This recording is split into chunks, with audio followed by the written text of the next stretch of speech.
be the influence, right? Because I was in the 11th grade when I had but my teacher was just so bad. They didn't even understand how to teach or even break down how to describe it. And I kind of lost it from there. Is it kind of like the first impression is like the most important, like the foundation for like influencing you? Again, go back to what we talked about regarding attraction. Something about you becomes attracted to something on the outside, you know. I mean, let's say someone's going to talk about Sigmund Freud. Very interesting man. I mean, he was really like a prophet of the 20th century. But I think if you go back to what we said about Rumi, that some people speak and it's as if ice is coming out of their mouth. It freezes everything and it kills everything. And then you have those who speak and fire comes out. There's a good amount of passion and it's contagious, you know. So you should never pick the subject, but pick the instructor. You know, and hello, yeah. You should just, the very beginning of the semester, walk into classroom, psychology, philosophy, history.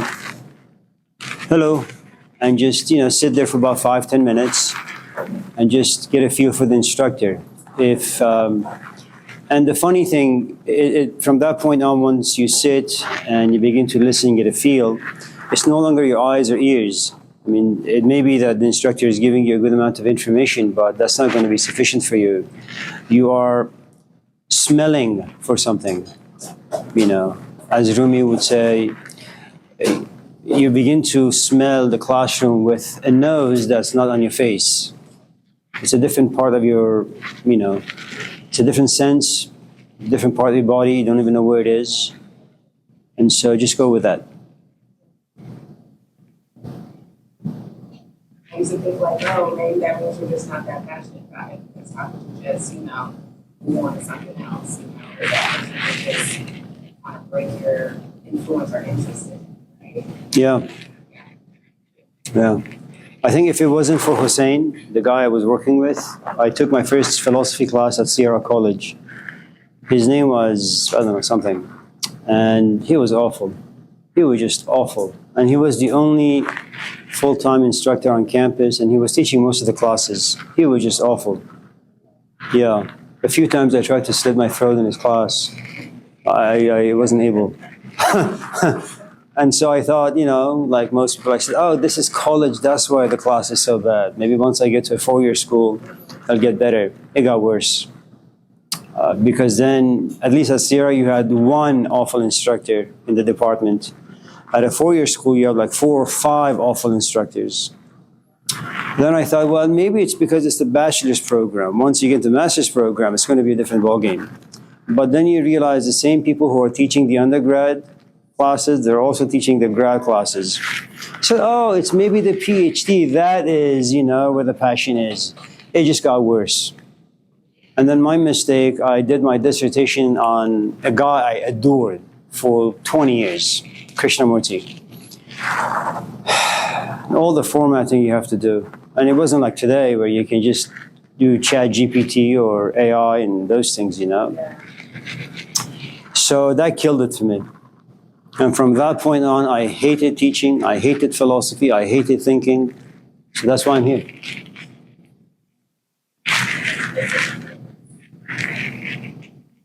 Nina. On the student perspective, how you handle having, even if you're like deciding on each other, having an instructor that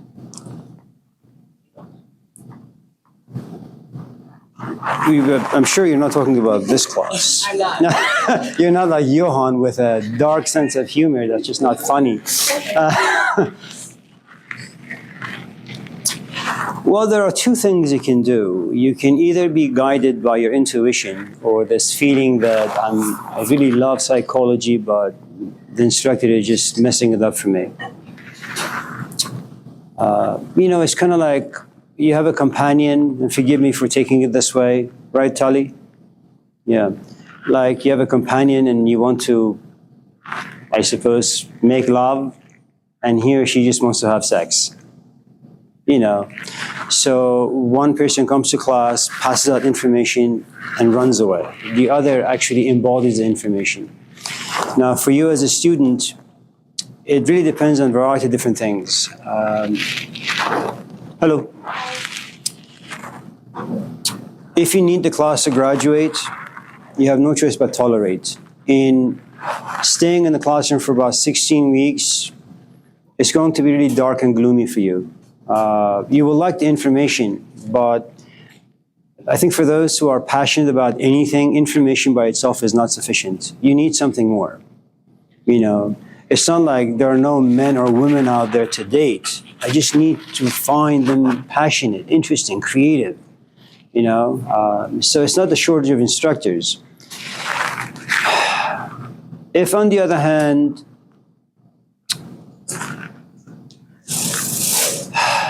you're somewhat fearless and courageous, pack up and leave.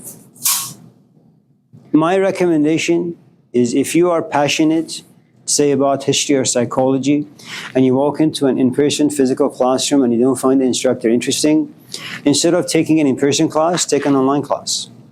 You don't have to see them, you know, you have to smell them, look at them, hear them. Just, you know, just hope that what they put on Canvas is easy enough and clear enough. You know, get your grade and go away.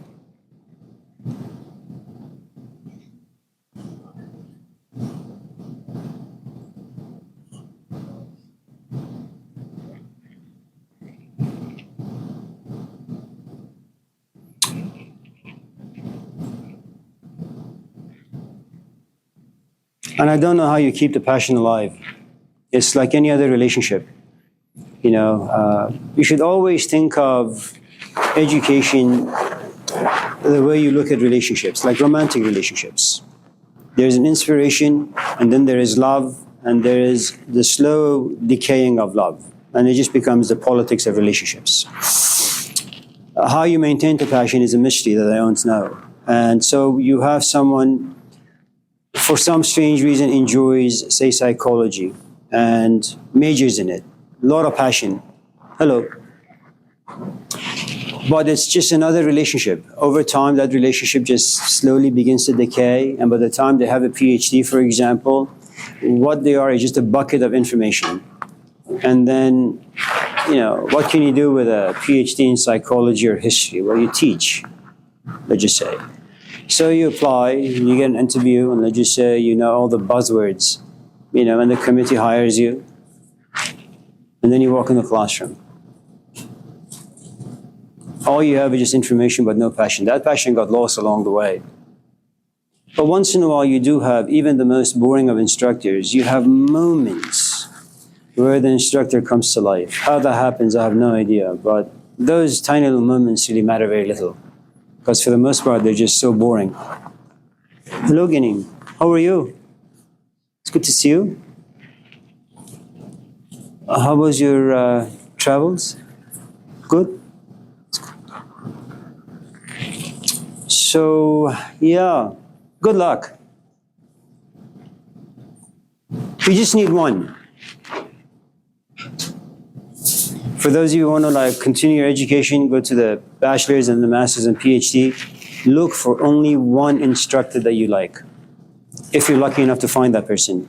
And then exploit the hell out of that person. Take all the classes he or she offers, do independent studies, take advantage because it doesn't come by very often. And they are your shortcut to getting a degree quickly, you know, and smoothly. That's what you need. And also go through your GPA. Johan, yes. Weirdly enough, I did have a question, but I forgot it. Was that a joke? No. Oh. Oh. Yeah, I was going to say, Do you think it's more about finding the professor that is like the best one and most passionate, or more about the one that resonates with you specifically? Like, do you think it's just like objectively good and objectively bad professors? No, Or about the match? it's the match. Yeah. And some people just like the information. You know, some people are kind of like, forgive me, people who are a little bit older, you know, they've had enough passion in their life. They just want to sit back and relax. They don't like to walk in a classroom and the instructor is passionate. They want information. You know, tell me about the history of Judaism.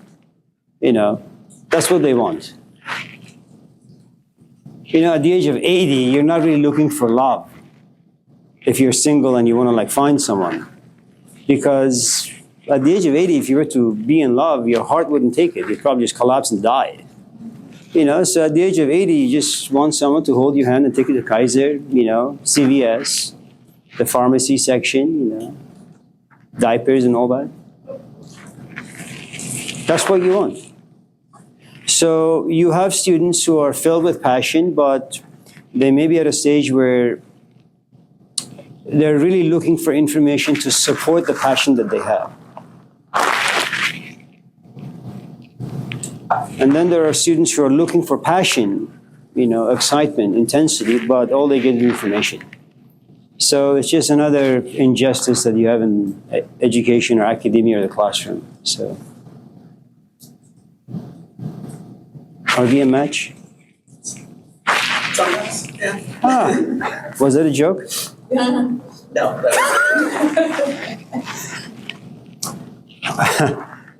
Anyone else before we? Yes, yes. What's your suggestion on how to find a good teacher that you resonate with? Oh, I don't know. It's, you know, just go to Costco, you know, walk the aisles and something will just catch your eye. The classroom is very much the same way. Just shop around. Yeah. Don't find really, really good instructors because it would probably demand too much from you. Just find, you know, someone who's mellow, has very little serotonin. Anyone else? Kyla. What is it like? What are, I guess, good reasons and bad reasons for wanting to commit?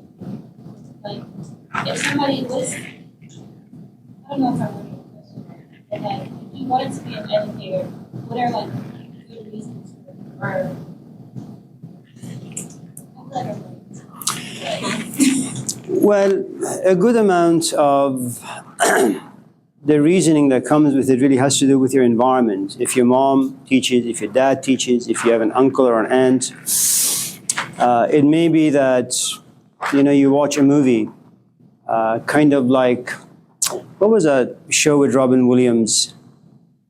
You know, that movie? But he was a teacher? Anyways. Yeah, that one. So, you either must have had an exposure to someone who's, you know, been in the classroom.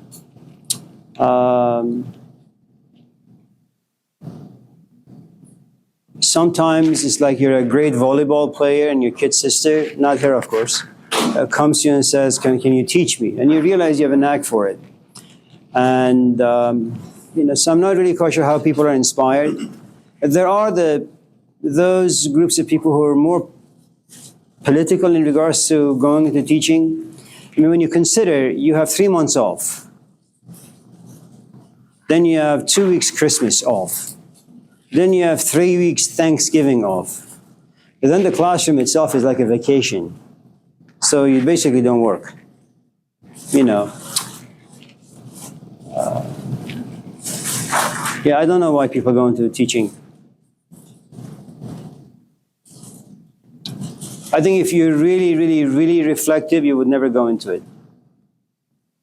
I think if you are young and hopeful, then you go into it. And then once your hope goes away, then you look forward to age 65, maybe 72, to either drop dead in the classroom or just retire, and then drop dead. But some people really do care. I don't know why, but they do care. Yeah. This is I think it's really interesting. I found out two of my favorite teachers that I've ever had were best friends in high school. And that made me wonder if like there's something innate to like the personality of someone who's like a really good teacher. Yeah, absolutely, yeah. Yeah, just look at the zodiac signs. The person who has, a good amount of flair or passion in them, they probably fit a specific house. Okay. It's a Dead Poet Society. Dead Poet Society, that's right. I rewatched it last semester. Yeah. Really great. Yeah.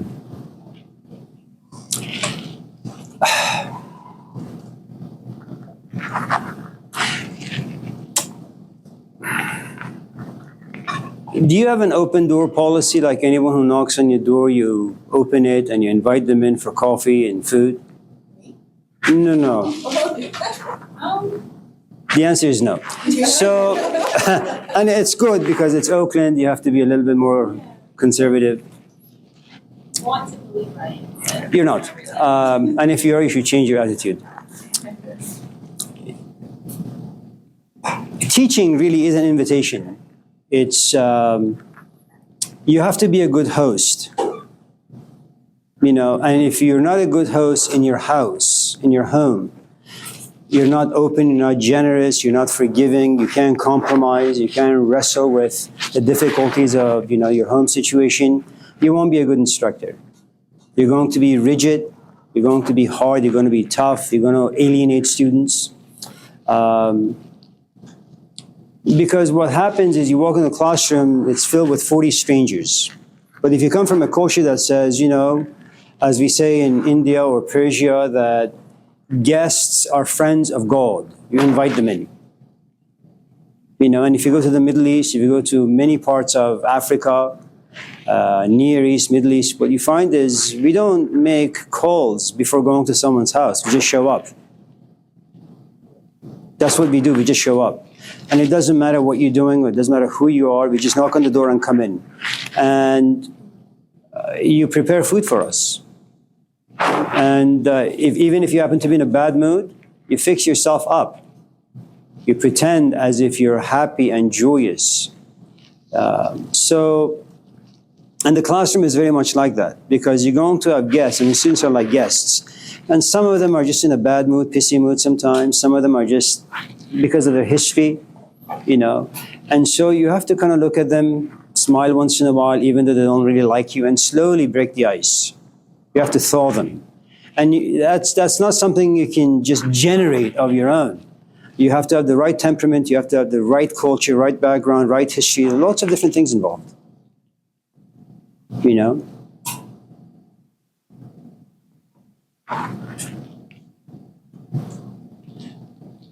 Yeah. I used to get a lot of complaints on the 4th floor and other places where my office used to be. Habib, hello. How are you? How was India? It's okay. India, China, okay. It's good to see you and you. Lots of legacy students. Yeah, so what were you saying? Nothing, I was saying actually.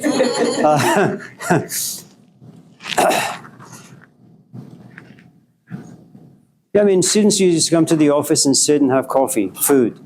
It wasn't about talking about philosophy or grades or any of that stuff, And other faculty members began to complain. We used to make sandwiches. Students would give me money, we would go to Costco, buy stuff, make sandwiches, and then on a Thursday pass them out to people, to students. Hello, and that's cultural. Abi used to bring food to class all the time. And I told her not to, because this is not the culture where people can kind of take and be thankful. You know, they did a study in Texas that gratitude was a sin in Texas. You don't say thank you to people because it makes you feel as if you're dependent, codependent on them. You're weak. So, yeah. So good luck. Yes, Philly, I'm sorry. I was just going to make a comment and ask a question. So I think Jesus did, he showed up and people would invite him in and for him. Yeah, well, 2,000 years ago, things were different. I know. Yeah. But I mean, as far as culture. Yeah. It still exists. If you go to India, Tibet, you know, many parts of Africa, many parts of the Middle East, it's still the same.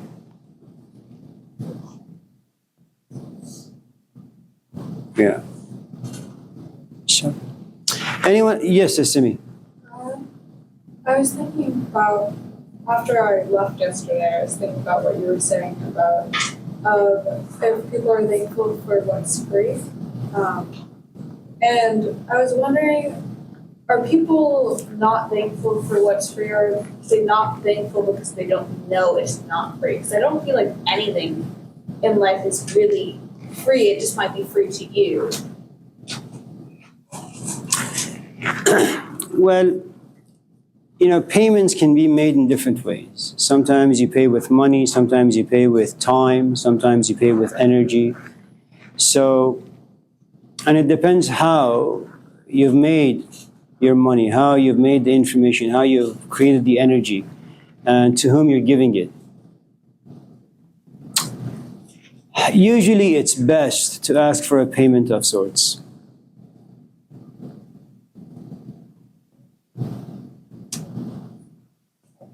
Can I tell you a story? Sure. Yeah, thank you. My nephew Arman, he was such a brat. He still is. He's 23. And anyways,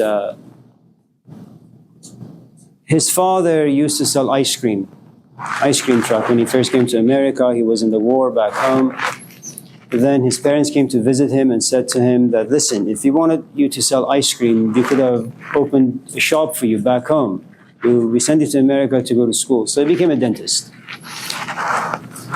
And that's where his son is, but that's, again, what his son is going to do, that's what his daughter is going to do. They're both going to be dentists because of exposure, again. When he went to New York, he came to realize he really needs to find a job because NYU was expensive. You get a tiny, like 100 square foot studio for about $3,000. You know, so he started working. And this is a kid who never liked eating at home cooked food. And he realized that if he just keeps eating out, he'll be broke. So he began to learn how to cook. And now he doesn't go out to eat because he values money, because he knows how difficult it is to get a job, to work 9 to 5, and to get a dinky paycheck. And so I think as long as life to some extent teaches you the value of things, then you can be thankful to some extent. Yeah.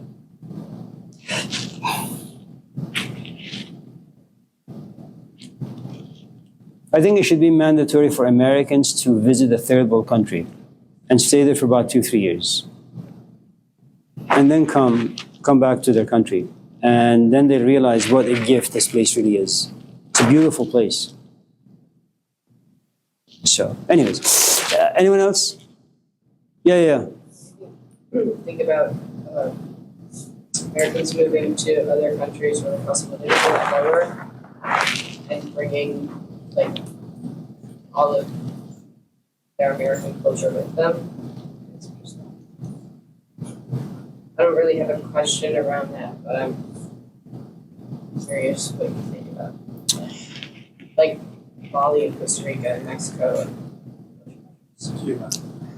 Well, sorry to say, most countries don't like Americans.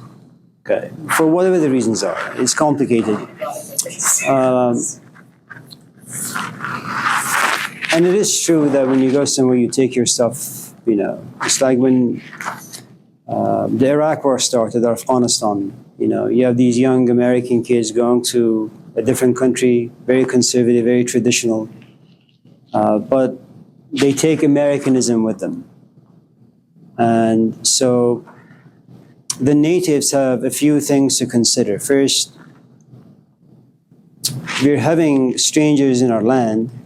Then we're having very strange culture in our land. Then we're having attitude that we don't really like in our land. So you have to deal with a whole host of things. Yeah. But that's how all of us function. You know, you take your stuff to wherever you go, which is okay. Anyone else? Yes, Maggie. Just kidding. Anyone else before we... You sure? Okay. Today, we'll talk about Judaism.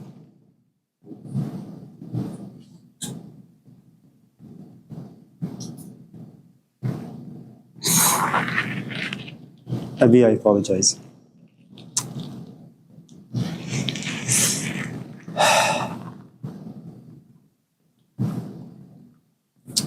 So remember, all I'm doing in this class, I'm just giving you my own interpretation, as you have no doubt observed. It's going to be a little foreign, a little strange, but it's okay. If at any time you have any complaints, just raise your hand and ask your question or make your comment. All right.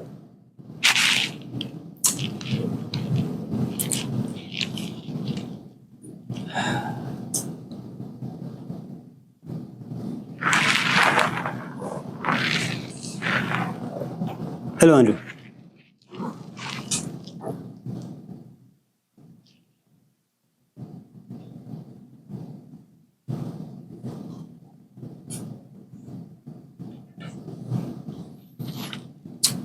The Old Testament.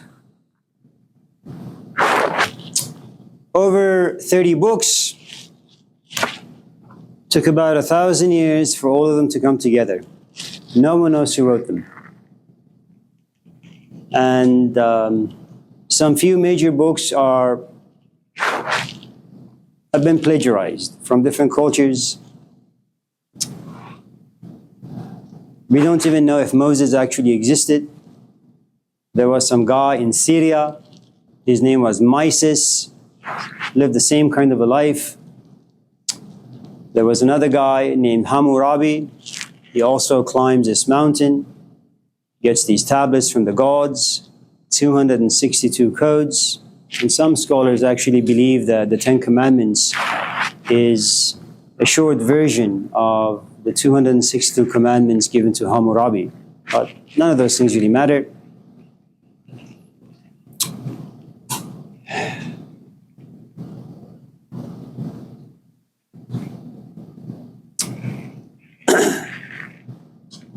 So let's begin with the two creation stories in Genesis. Creation story number 1.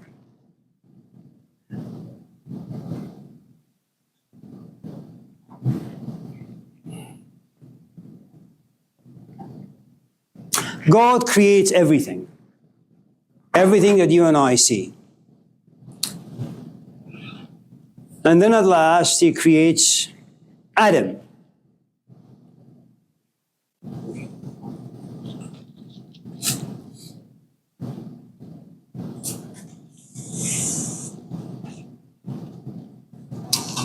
It's a Garden of Eden. No pain, no disappointment.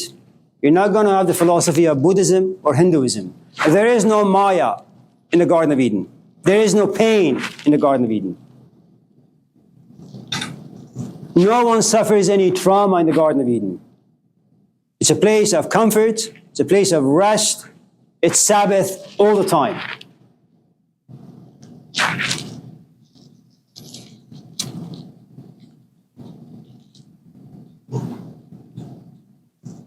Now,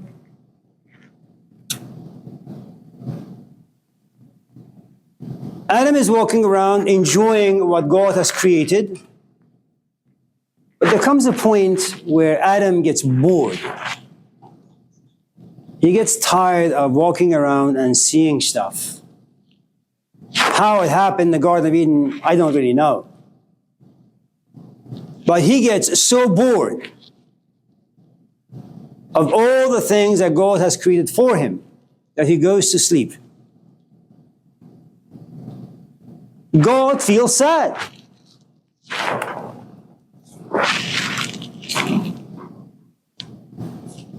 So he takes a rib, turns it into a woman called Eve,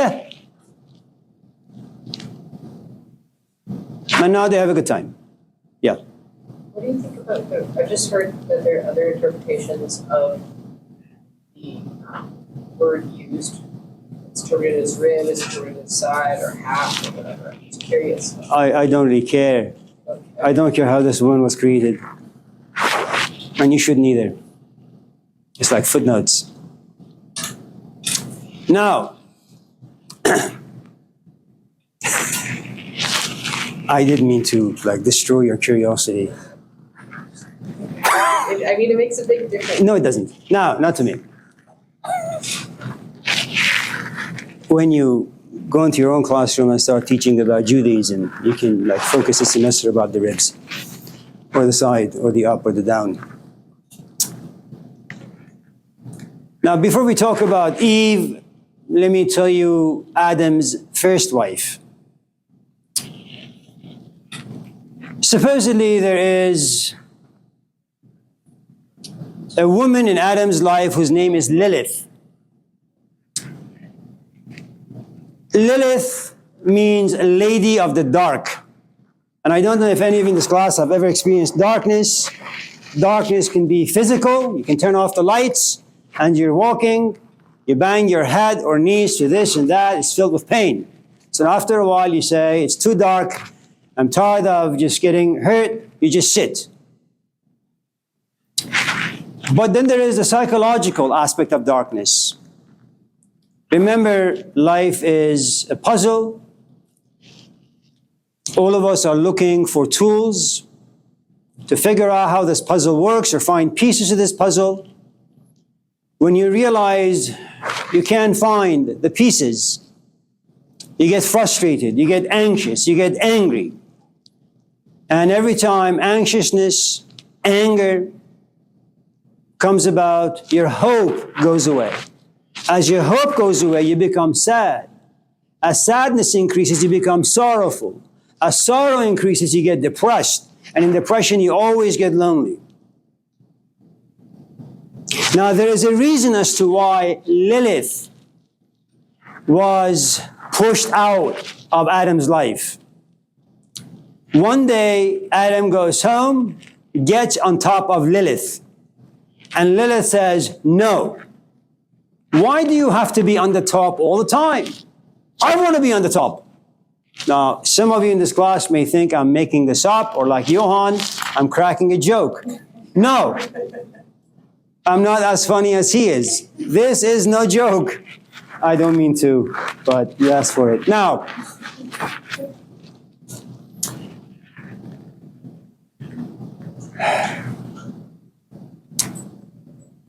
Adam disagrees with Lilith and says, no, I've always been on the top and I wish to continue to be on the top. And since the couple can't figure this out, they go to the main therapist, i.e. God. It's not like today, when you can't figure things out with your companion, you either talk to your grandma or parents or read a book or go to the therapist. So that's what Adam and Lilith did. God looks at Lilith and says, Lilith, listen to me. Adam is right. He's been on the top all the time. Let the tradition continue. And Lilith says, the first existentialist. Why? No. Imagine a woman looking at God and saying no. Okay? And God looks at Lilith and says, I don't really care what your position is, Adam is going to be on the top. Lilith goes home. packs up her bags and leaves.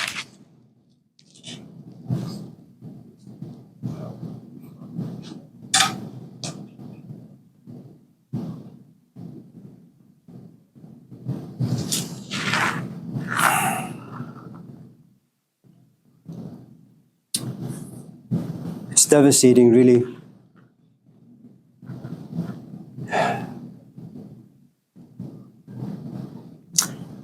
Ask yourself why it is that pain causes reflection. When all of a sudden a set of questions come about, and you beat yourself up to find an answer, but no answer comes about. And after a while, you become frustrated, and then you get confused. You know? I mean, imagine you've been married, and it's a good marriage.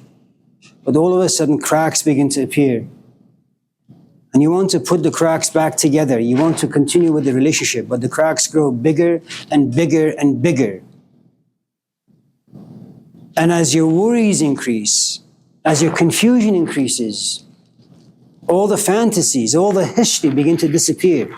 Your relationship, you feel disconnected. Then you lay in bed, you won't get up.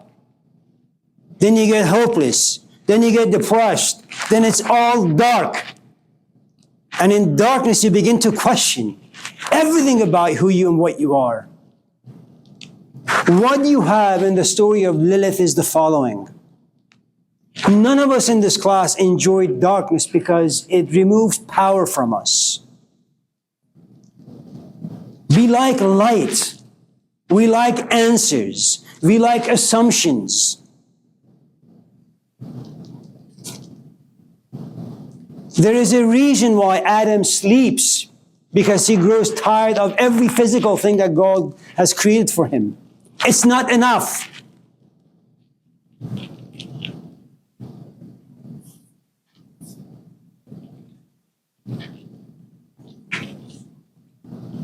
God knows what happens if Lilith was to sit on Adam. Adam in Hebrew means earth. Me, made of flesh and bones. You need to understand that me, very much like the rest of you in this class, all of us in this class have been blessed. Why? You see a man or a woman, you find them attractive, you pursue them. That's purpose. You have money. You go to India, you go to China, you go to the Middle East, you go to Zachary's. Resources allow us to enjoy what God has created. You come to this class, you have ears, you open your notebook and you write the information down. And you assume it's important. That's purpose.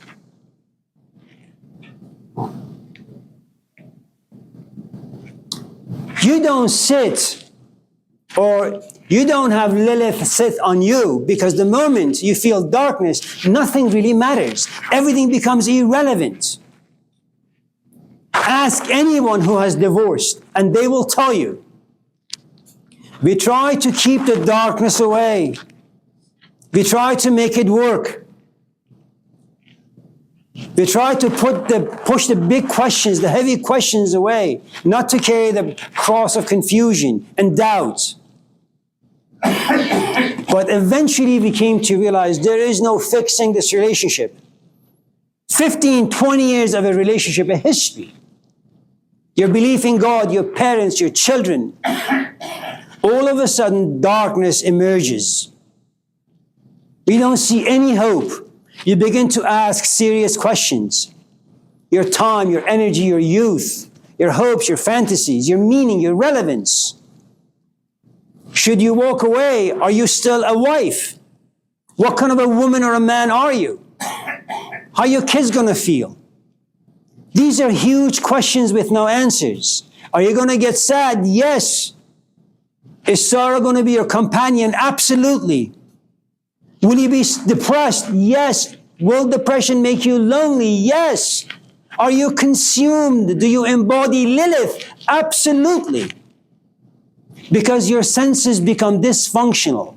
They can't take you to any place that can give you purpose and meaning and comfort. Some of you in this class have lost people in your life. People you love, people you cared for. A son, a daughter, a father or sister, a brother. While you're grieving, what happens? Where is the light in that? It's all tears. It's all hopelessness. It's all screaming. You go home, you turn off the lights, and you just sit. Your phone rings, you won't pick it up. You have text, you won't reply. You need to understand God will do whatever He possibly can to keep darkness away, because it's not good for us. You can never have Lilith sit on you. That's why God looks at Lilith and says, get out. You're going to destroy my creation. I created for Adam Costco, San Leandro. It opens at 9. It has 1,000 different aisles. Adam can go there. It's like a zoo. He can walk around and enjoy the stuff. Free food. Once in a while, he can even raise her a bag of coffee and take it out for free.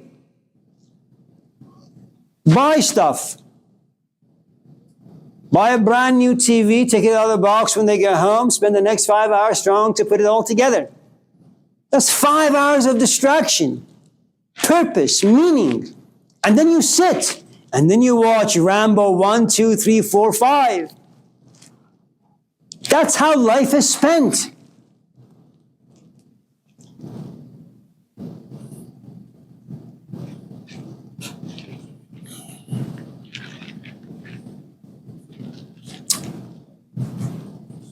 Now, I'm sorry, Wolf. I'm just curious, like, does God then make mistakes?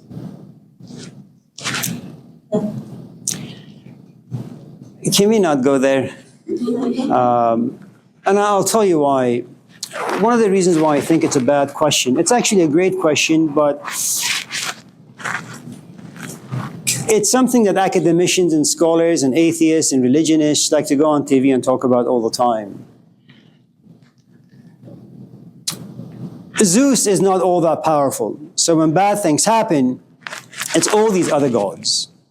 It's the fact that human beings are fallible. If you go to Hinduism, the gods don't make mistakes. It's human beings, because of their ignorance, make mistakes, because they don't know. Because all of us are like the prodigal son. We walk into this world, we're blind in many regards. If we commit to things, then we realize it's been a mistake. It's not God's doing, it's us. We took the shadows to be real. Okay? It's like you're 18, you've watched a few romantic movies, and you go to school, there is this nice looking guy or gal out there, you fall in love with him. 2 years later, you realize it was a mistake. It wasn't about God, it was about us. Buddhism.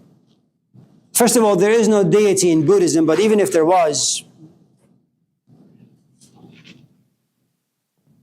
the gods in Buddhist tradition don't make mistakes. We make mistakes. We are unaware of the fact that life is impermanent. Everything we touch eventually turns into dust. That it doesn't matter who you are, what you are, you're always going to be dissatisfied. Always. But when you come to the monotheistic traditions, Judaism, Christianity, and Islam, you have a big problem. Because in none of these traditions you have a God who's been assigned perfection. None of these gods are perfect. You want perfection, it lives inside you. Find that. There is no God on the outside. It's only on the inside. But when you come to Judaism, there is Yahweh. He's all-knowing. He's always present. And He is all-powerful. I mean, that's a ridiculous thing to say to God, to give to God. All-knowing? Are you kidding? All knowing, and then you let the serpent in. All knowing, and you create a human being who has a bad back, can't see too well, dies a miserable death. We also assign all compassionate. What's so kind about creating a human being who dies a miserable death? Why the hell would anyone desire to worship such a God? So, does the monotheistic gods make mistakes? Absolutely. Just look around you. And it all started in the Garden of Eden, supposedly. Unless you take the story metaphorically, symbolically.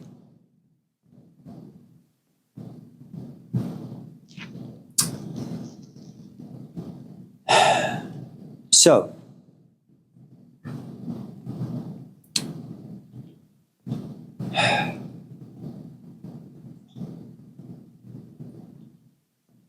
yes. What you were saying about monotheistic religions. You were talking about how, well, just what you were saying. And I know that in a lot of Islamic tradition, there's a belief in like divine decree, and like your fate is basically already decided. Like your soul is whatever it is when you're born, and you're just playing out divine decree throughout your entire life. And would that beg to question cruelty for them? Why someone would be made just to play out fate? I can't answer that. I don't really know. I don't think you should. There's a great story that was written by Sophocles, some Greek playwright. King Oedipus. Many in this class have heard of this kid. You know, and what you have in the story is this king and this queen, they have a child. But there is this prophecy. And the prophecy is this kid is going to grow up, grow older, kill the father, and marry the mother and have sex with her. And upon hearing this, they're horrified. So they toss the kid away. They give it to a shepherd and say to him, go somewhere and kill it, you know. And the shepherd can't bring himself to killing this kid, so he just leaves it in the forest, hoping that some animal will devour him. And by chance, another couple come by and pick up this kid. And they raise him. And then, you know, stories travel around, and this kid hears a story. And he doesn't know that he's been adopted. So here's a story that he's going to kill his father and have sex with his mom. And he loves his parents, so he runs away. And as he runs away, he finds himself near a city. But he can't enter the city because the Sphinx is there. And the Sphinx asks him a question, which is, if you want to go into the city, you have to tell me what animal it is, or what creature is it that in the morning has 2 legs, in the afternoon has, I think, 3 legs, and in the evening has 4 legs. I'm getting it wrong, but nevertheless. Or 4 legs, 3 legs, and 2 legs, or whatever. Something like that. Do you know? 4, 2, then 3. Yeah, 4, 2, and 3, that's right. So when you're born, you walk on 4s, then 2, then 3. And he says it's a human being. When you're born, you know, you walk on 4s. Then, like many of us in this classroom, you walk on 2s because you're healthy. And then when you get a little older, you need some help. So he goes in and there's a guy standing right in front of him. They fight and he kills him. The young kid kills this old man and goes into the city, and as he's walking around, you know, Lakeshore, by Pete's, he runs into this very, very beautiful woman, marries her, has sex with her. And then he comes to realize it was his father he killed, and his mother he had sex with. So he plucks out his eyes and he becomes blind. And there are many footnotes to this story, which is, why is it that good people suffer so much? I mean, what exactly did Jesus really want? He didn't want a mansion. He didn't want a Tesla. He just wanted like justice, equality, the Romans treating, you know, the Hebrews relatively fairly, but that didn't happen. What did Malcolm X want? Mahatma Gandhi want? And it's really a question that's been around for a long time. Why is it that good people have to suffer so much? Hello, Chris. Are you ready? Now,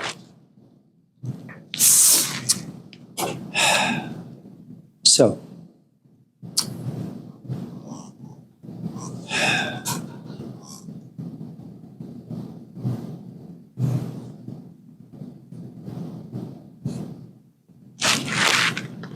God creates me.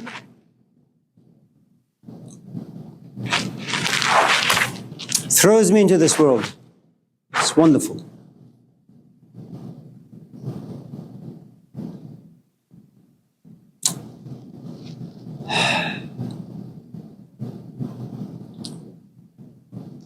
There is, in the creation story, a psychological aspect to Adam, which is the following. Remember what we talked about in Buddhism, about dissatisfaction. Dissatisfaction ultimately is the result of being bored. You just get tired. You don't want to do anything anymore. So what you have in the story of Lilith and the story of Adam falling asleep, two very, very important things. Make sure that you participate and engage in the physical world fully.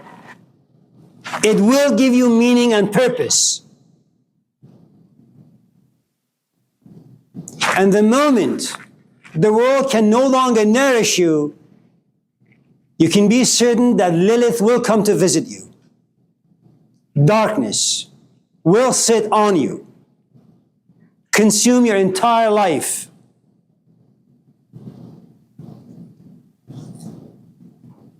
And if you pay attention to your own life, you realize every time you get a little hopeless, you do whatever you can to push it away.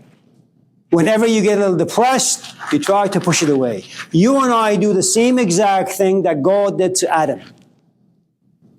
You try to push darkness away as God pushed darkness away from Adam, Lilith. So Adam is given a second wife.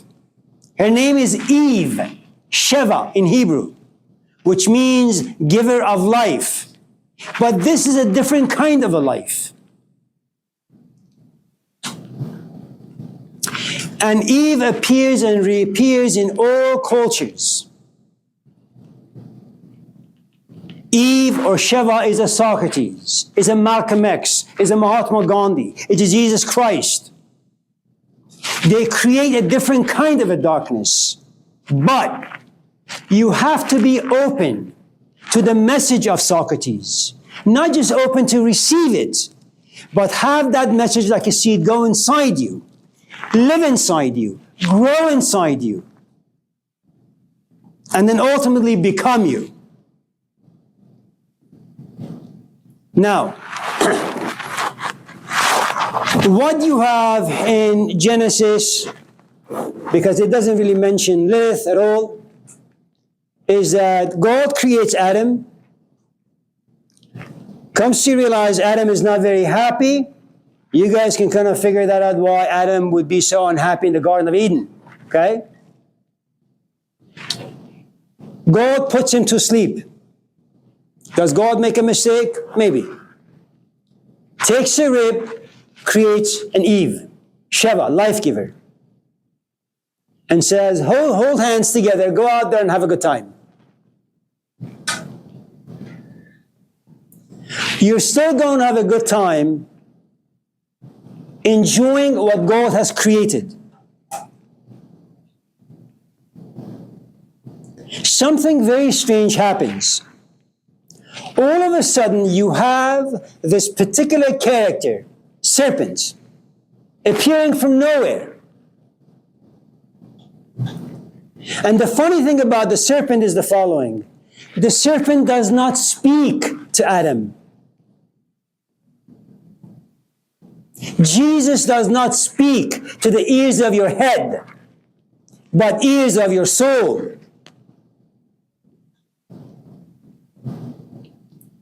And that's the most dangerous kind of a serpent you could ever experience in your life. Because your body is designed to enjoy the creation of God. The serpent is there to make sure you have zero interest in God's creation.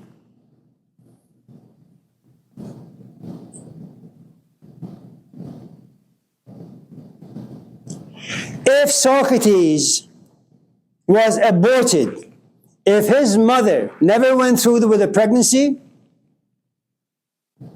he would probably never know what a gadfly is. And you guys know what a gadfly is, right? A gadfly, you have a horse, Pegasus.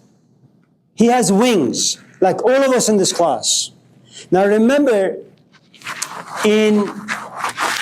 inside all of us, there are two forces. You have the Adam and you have the Eve. Adam always sits on the Eve, always. We don't want a spiritual life because it's filled with Lilith, it's filled with darkness, confusion, anxiety, dread.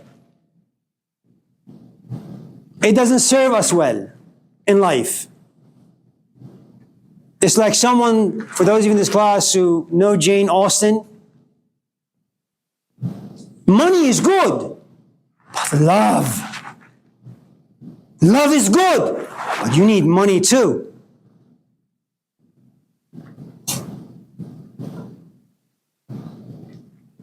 So what you have in the story of Pegasus is you have a horse that has no Eve in it, no life in it, likes to walk around, likes to have fun, likes to enjoy life.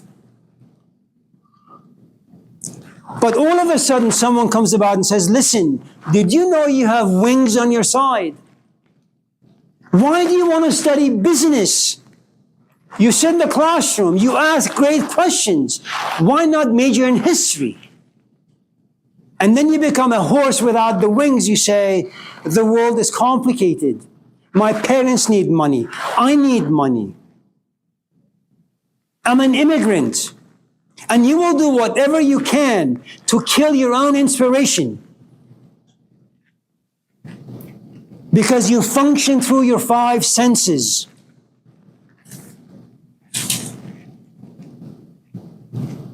The gadfly, on the other hand, sees this horse and sees that the horse is ready, sits on the horse and bites it.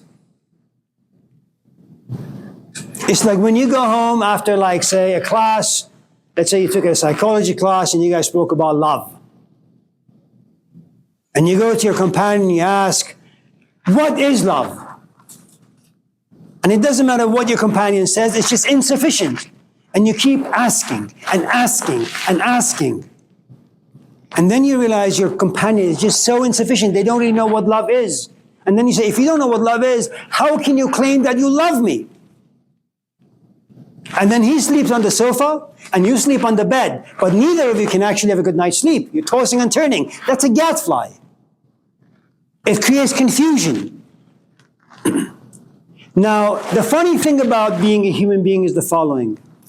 All of us have moments where Eve or the gadfly stings us and says, your life is not enough. Being simply meat is not enough. Why just study business? Why not also major in computer science, if that happens to be your passion? Or Talia here, or Tali. You know, I want to do computer science or music, but I'm also interested in philosophy. A moment of inspiration. Eve, the giver of life. Okay? Now, what makes the presence of Eve dangerous is the following. Eve is always going to be the bringer of discontent. Life is not enough.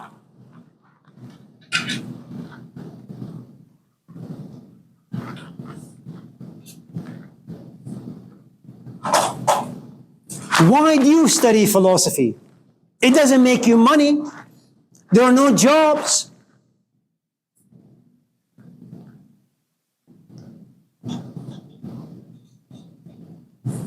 Your parents are divorced. They can hardly pay rent. And here you are in America, a vulturous culture with zero support system. You do philosophy or psychology or history? And no one's going to give you a job with a bachelor's. You're lucky if you get a job with a master's.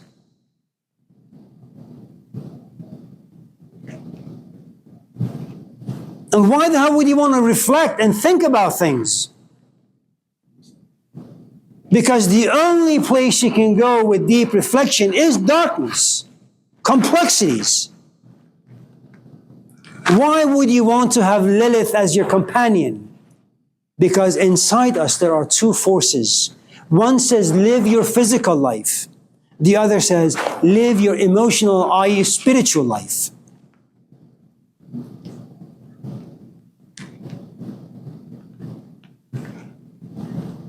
Now, as the serpent enters the Garden of Eden,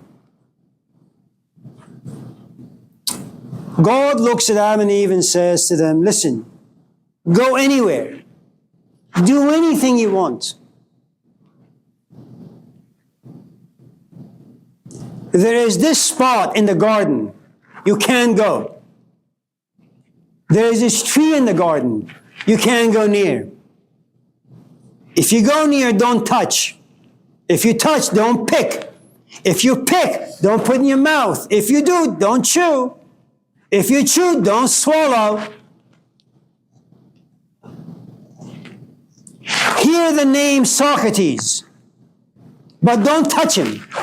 Don't go to Barnes and Nobles and buy the Republic. But should you buy the book, don't read it. Should you read, don't think about it. Should you think, don't reflect. Should you reflect, don't apply.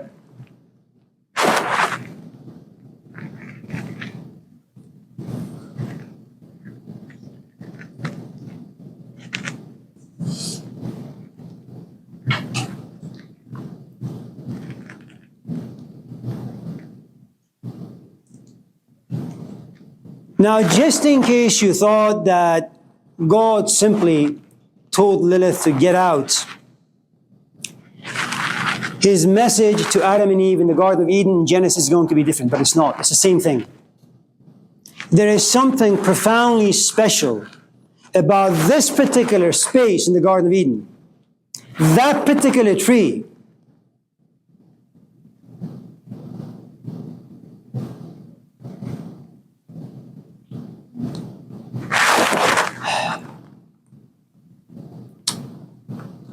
Now,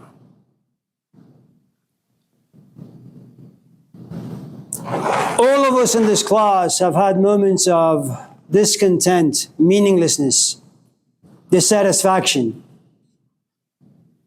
But it's never been intense enough.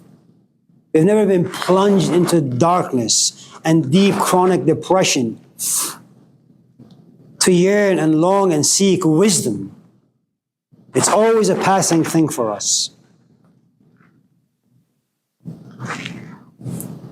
In Indian culture, Middle Eastern culture, darkness and depression are beautiful and cherished states of being.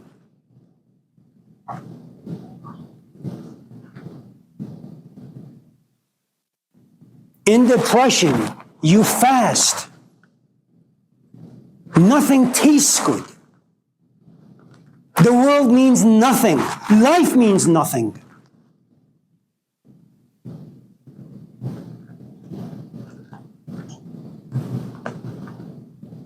What you have in the Garden of Eden, depression, forces Adam and Eve towards this tree. And this tree has the knowledge of good and evil, i.e., it has the Spirit of God in it. Once you eat what this tree can give you, hello, you don't need the Bible. You don't need therapy. You don't need to read books. You are the kingdom of God. But here's the thing you need to understand. You will never walk into a classroom where Socrates is teaching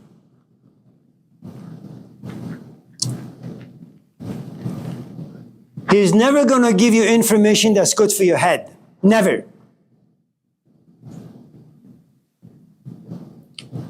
Information is for the physical body and physical life. The serpent proposes a different scenario. But remember, he doesn't speak to Adam. He speaks to Eve. Says to Eve, look, go over there where that tree is.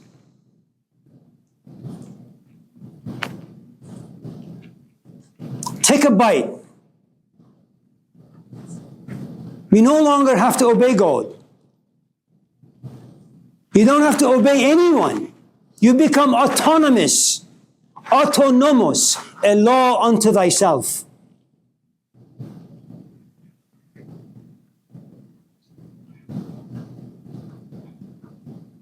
The problem with the serpent is the following. Should you approach this tree, now this tree becomes symbolic of Socrates, it becomes symbolic of Malcolm X, it becomes symbolic of Mahatma Gandhi, of Jesus Christ, Muhammad, the Buddha. Why? Very much like Plato's allegory of the cave, they push us out of the Garden of Eden. What is our Garden of Eden?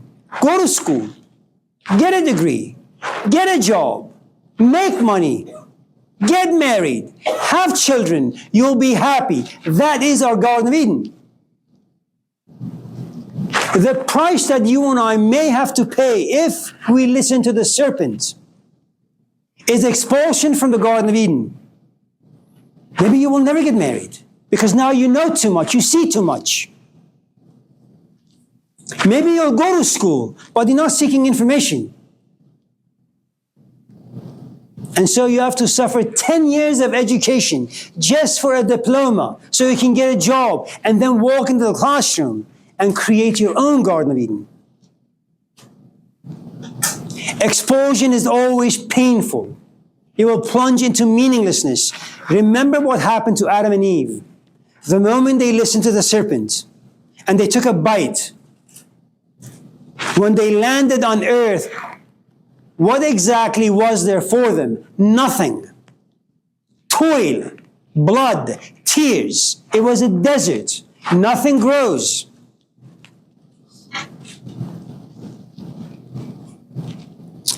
For those of you who are dissatisfied, let's just say, with your job, and many of us are, because for the most part, Marx is right. We work to make money, to pay rent, to pay gas, to pay electricity, to pay for food. They're not fulfilling. They're not nourishing.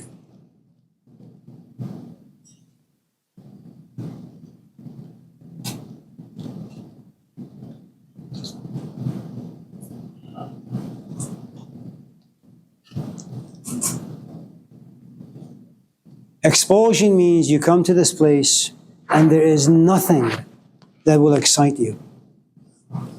You marry, not because you love, but because you have the wisdom of God inside you. And you know what wisdom tells you? Loneliness is hard. Getting old is hard. Being sick and being alone is hard. Dying alone is hard.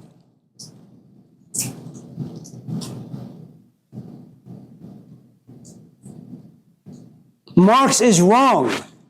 Species self does not exist. You have to be profoundly lucky to get a job that's an extension of your soul, that you can reflect, see your own reflection in what you're doing.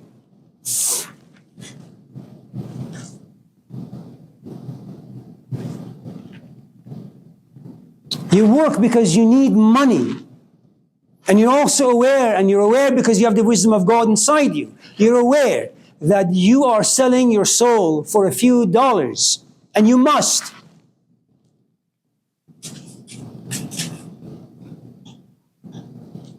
You have sex not because you love,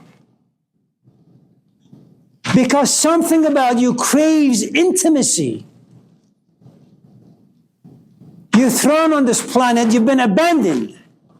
You need someone to hold you once in a goddamn while.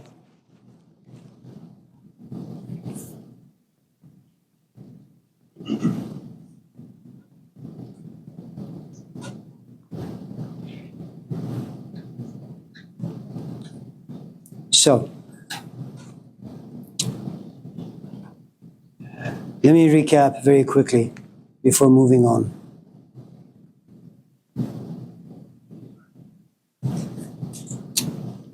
Adam, someone like me, enjoys life very much. Once in a while, because psychologically I'm wired to just get bored and dissatisfied with life, with myself, with pleasure. Lilith comes to visit me. Darkness, depression, sadness. I will do what I can to distract myself from darkness.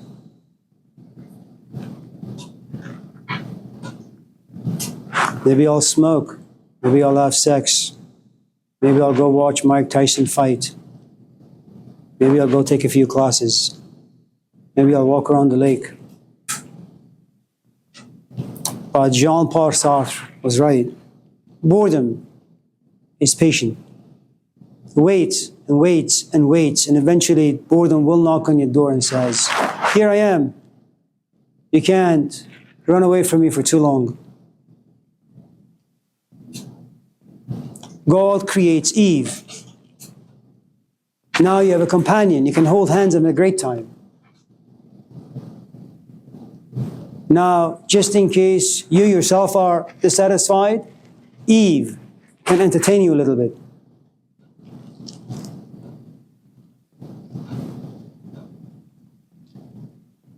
But all of a sudden, from nowhere, appears a Socrates or a serpent.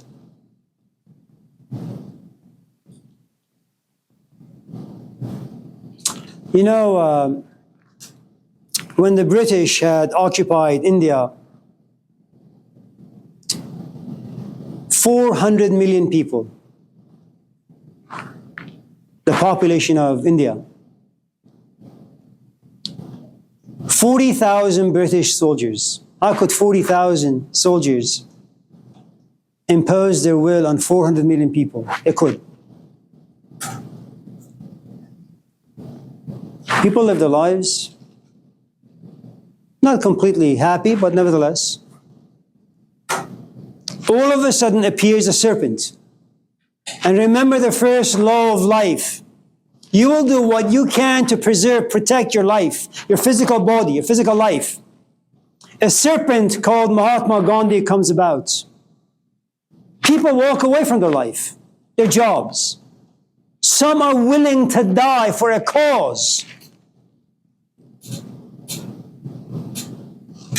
You're a father, you're a mother, you have a job. You have all these passions and desires, and yet you're willing to give them all up. Why? Because Gandhi speaks to the Eve, to the Shiva, to the emotional, spiritual part of you. And you're willing to sacrifice everything. That's expulsion from the Garden of Eden, made for man.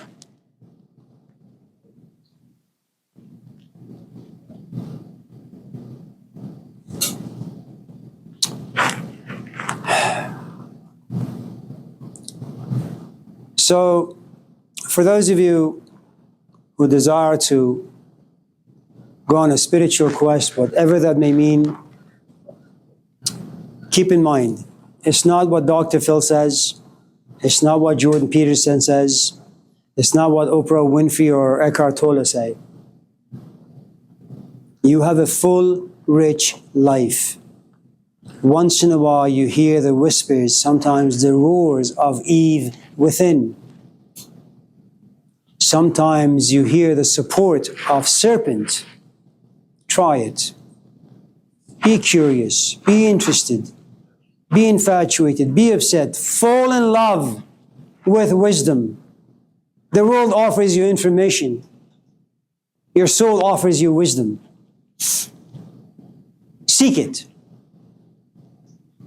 And then what you may come to realize is most people will only give you information. Most books will only give you information.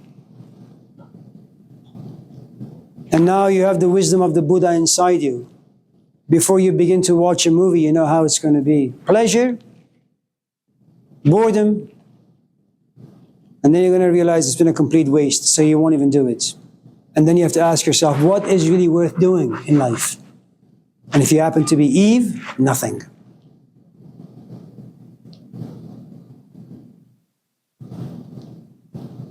So the saying, what benefit is there for man to gain the whole world, lose his own soul? Jesus plagiarized, stole from the Old Testament stories.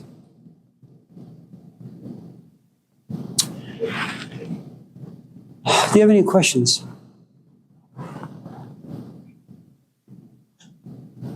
Yes, Jaylon. Come on, man. So, I don't know, just trying to, did the serpent do them a favor by telling them to eat the apple? Or I guess is that just a perspective of who's listening to this story?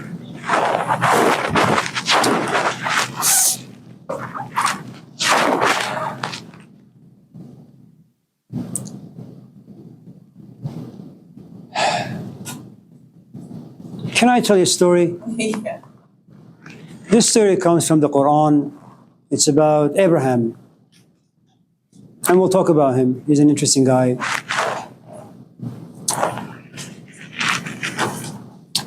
In the Islamic tradition, you have the Kaaba. And it's kind of like this room here.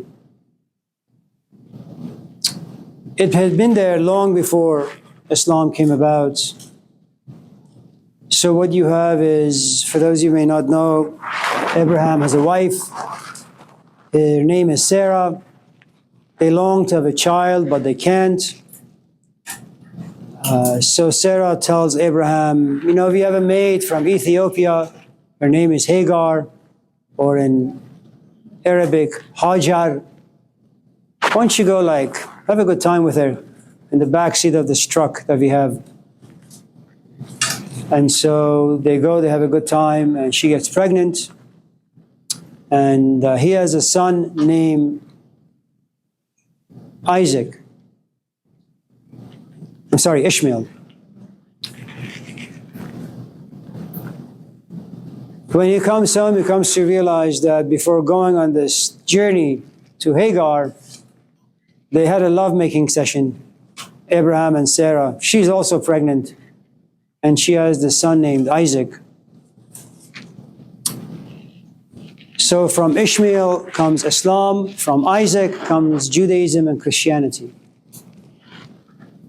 The Quranic story is that Abraham at the age of 12 walks into this temple filled with 360 gods, a god for every day. There is something very courageous about Abraham. This kid, 12. The number 12 is significant in religious symbolism. He picks up an axe and destroys all the deities. And his parents are looking for Abraham, but they can't find him. And someone says ultimately, maybe he's in the temple. Let's go look for him. And when they enter the temple, they realize that all the gods have been destroyed. And then there's this tiny little boy with an axe in his hand. And they say, did you do this? And Abraham says, yes. If your gods, as you say, were that powerful, they should have stopped me. They could have stopped me, but none of them were able to. So I, a 12-year-old kid, much more powerful than 360 deities in this room, is tied to a post, and some wood is gathered, and now you have a bonfire. Abraham right in the middle is about to be barbecued. And all of a sudden,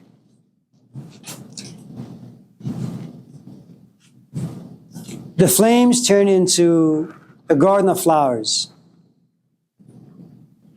Abraham is freed, he's given wings, and he soars to the heavens.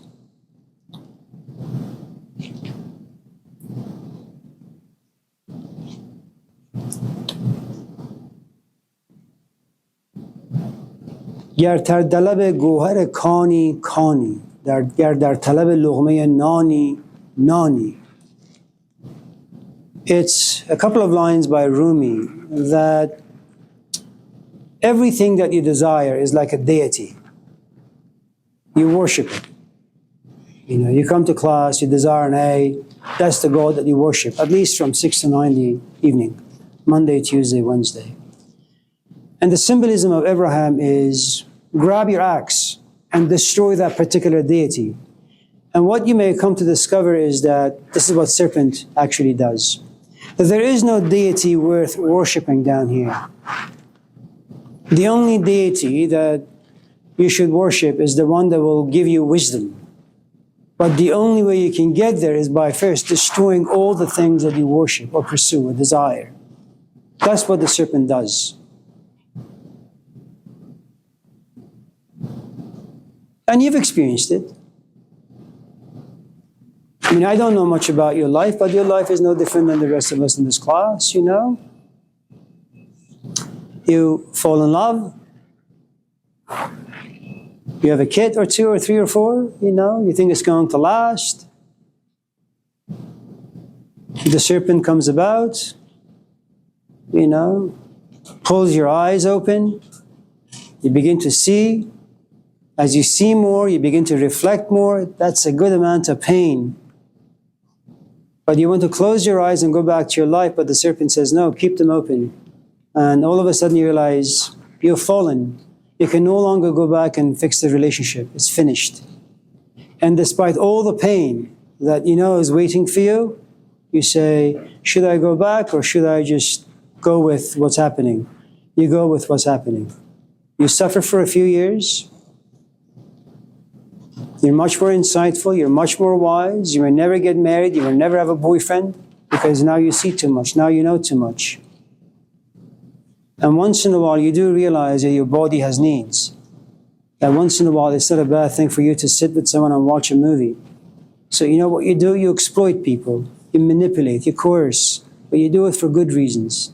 And those reasons are all resting on wisdom. You know too much.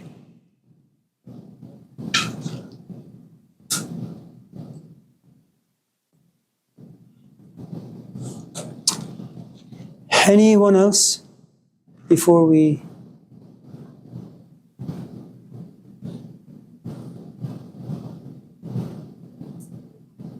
No one?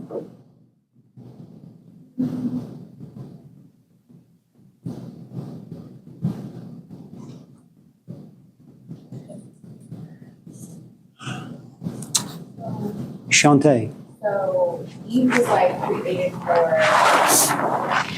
for Adam to resolve his boredom, in a sense, or fulfill his satisfactions, or fulfill him in some way.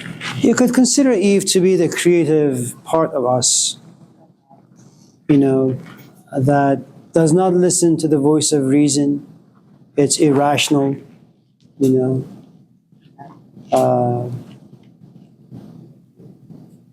It's evil, really. Eve is. I mean, women are. I mean, Eve is. Because I found that quite interesting because I'm just like, okay, at a certain extent, what is the difference between Lilith and Eve, which is somewhat obvious because it seems like Lilith was more of the dominant one who didn't exactly want to follow all of the man's orders, but it seems like Eve was placed there to be more docile, but at the end of the day, she didn't really turn out that way. Yeah. Yeah, so it's like you left one to go to the other, and what were you searching for exactly? Right.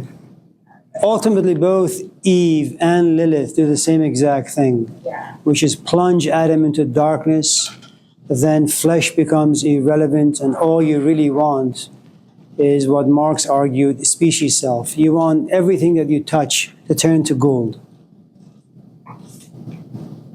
You know, and it's, you know, it's like if you happen to be somewhat of a creative temperament, you have a moment of sadness or maybe reflective moment and you sit and write poetry. And it feels really, really good. I mean, it's rooted in a good amount of sadness and reflection, you know.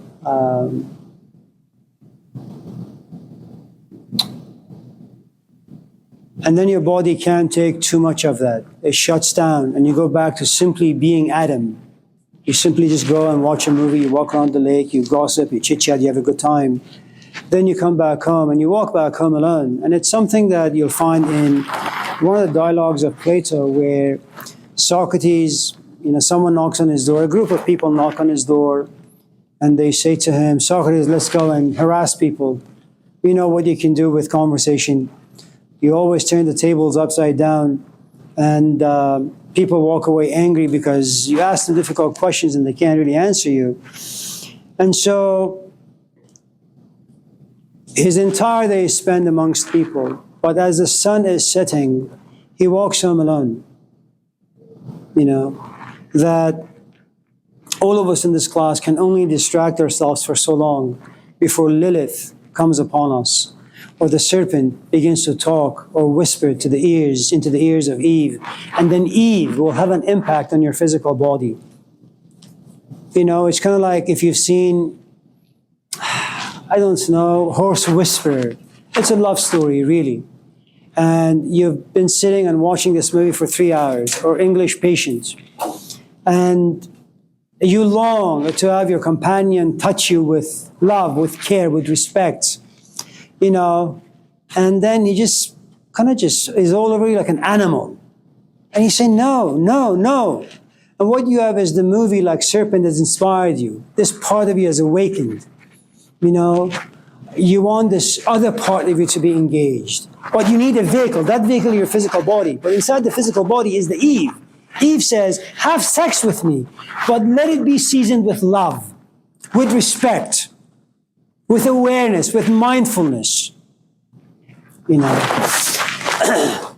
And when you realize that your companion doesn't have those components at that moment, you kind of don't even want to be close to him. And that's what Eve does. That's what the serpent does.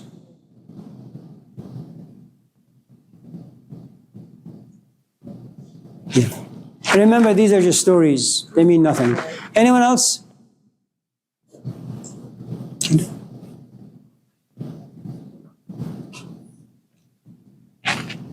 Abhi? Anything from India?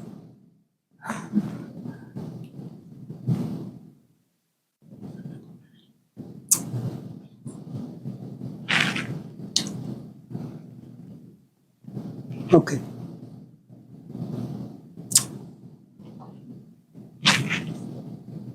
With some apology, yes, Wolf. It kind of reminds me sort of like we talk about the Matrix a little bit.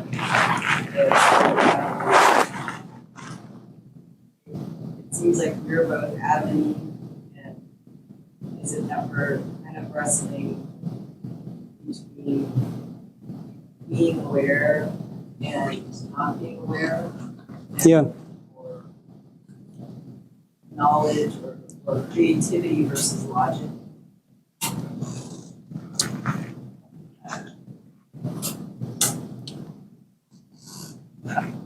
You know, I don't know about all those things.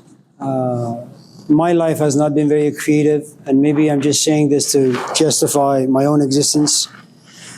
But I think both parts are necessary. I think if you want your just normal life to survive, you need to be mindless. You just go with the flow. You need to go shopping, you need to gossip, you need to do a whole host of stupid things. And I say only stupid, only when you become aware. This other part of you kicks in. You kind of evaluate everything you've done in the day. You say, oh, yuck, you know. Then you have these moments of awareness. And should you have the right partner in your life, the right companion, it could be very satisfying and nourishing. But the problem, I think, with awareness always is that it plunges you into loneliness. You can't reflect with another. It's a journey that you have to kind of go on your own, and you have to be on your own. you know, and no one can reach you. And I think if you had the right companion, it would be the following. They need to be wise enough and insightful enough and aware enough to know that all of a sudden you have entered into this reflective mood. They just need to leave you alone. You're not there for gossip. You're not there to have a good time. You just want to sit and write some of the miserable ideas you have about life. Or inspired, you know. And when you're out of that particular mood, hopefully they're not resenting you, they're not angry with you, and they will receive you. You know. You may have heard of this man named Gurdjieff. He talks a lot about mindfulness, about being aware, about the fact that human beings kind of fall asleep all the time, they forget. It's the name we have, Arabic, and son, for what it means to be human. Nosia, to be forgetful. We're always going to forget the fact that there is this Eve part inside us. You know, one of the, I think, awful things when you get a little older and when you're about to die, you're pushed psychologically into evaluating your life. And for the first time around the age 80, 90, 100, just a couple, seconds before you pass, you say, man, time is so valuable, or it is valuable. Youth is so valuable. Energy is so valuable. And I just messed the whole thing up. And then you die. And I think one of the nice things about regret just before you die, it has a baptizing quality to it, because just before you die, the last breath, you accept the fact that, your life was less than fulfilling, but it is what it is, and then you go. Anyways, Gurdjieff had argued that it's always good to be in an environment where someone pushes you into being awake. Always. If you have someone like Gurdjieff, and I don't know if Gurdjieff was like that, there are lots of stories about him. We have a tendency of creating all these fantastic narratives about the heroes, If Gurdjieff is what people say that he was, then yes, you need a serpent like that. And you need to live around him, in him, with him, so he can always push you. Every time you fall asleep, he'll just smack you. It's a good serpent to have. But if that's the sort of lifestyle you want to have,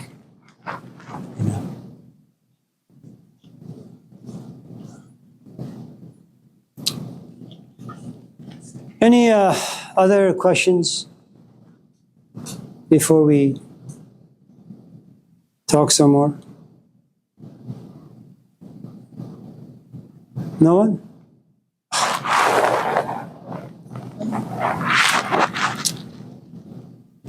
Kira? No? All right. As I was going to say before I was rudely interrupted by Wolf, but some apologies to those who know the story of Job.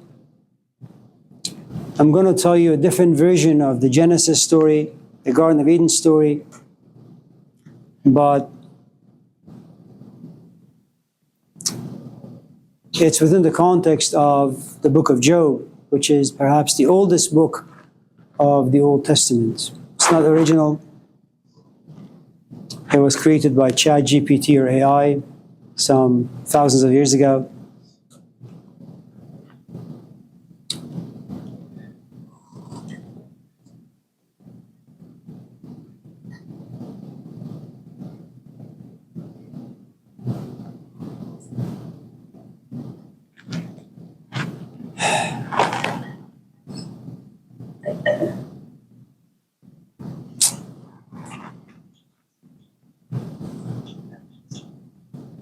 God sits in heaven and he's looking for his favorite angel, whose name is Hasatan, Satan. Satan can't be found. And all of a sudden, there he is. God looks at Satan and says, "Where have you been?" "Earth." Where? Oakland. Oh, okay. Well, when you were on earth in Oakland, did you see my faithful servant? Who? Satan asks. Job, God responds. Job? Yeah? No.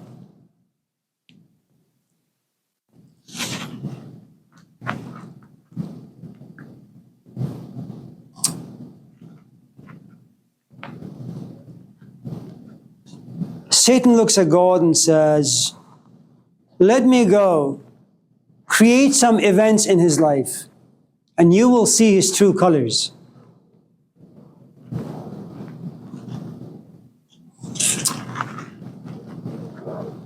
Some of you in this class should experiment before the term is over. Come to this class and say some negative things about me, like Johan. And see how I handle it. If I handle it like a human being who is ignorant, egocentric, or if I have, a couple grains of wisdom.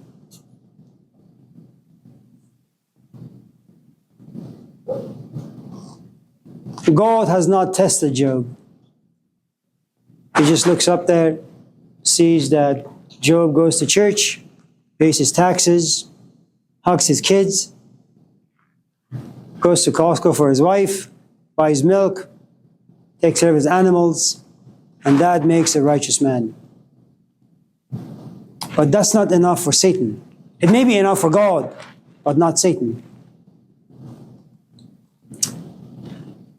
When I went to Sierra College taking my first philosophy class, Introduction to Philosophy, my instructor there was George Sessions.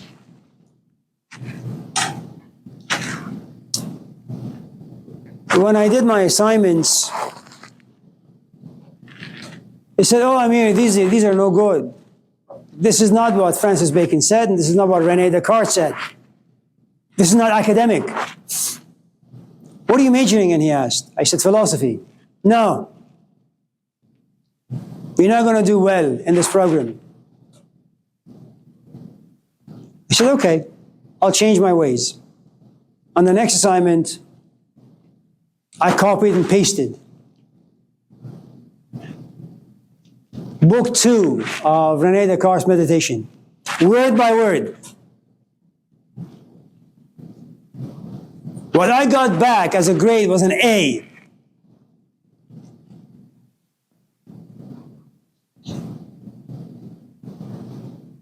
He wanted me to obey him. He wanted me to accept his projection of what philosophy is. Don't fall in love with wisdom. Tell me what René Descartes says.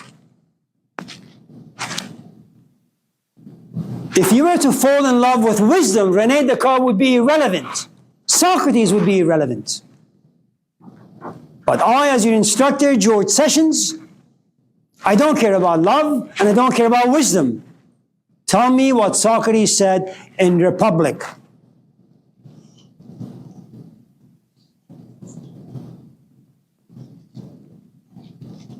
God looks down, looks at Job, and sees a complete man who does everything just right. Satan is the only entity who looks at Job and sees potential. But this potential can only blossom through loss, grief, pain, Lilith.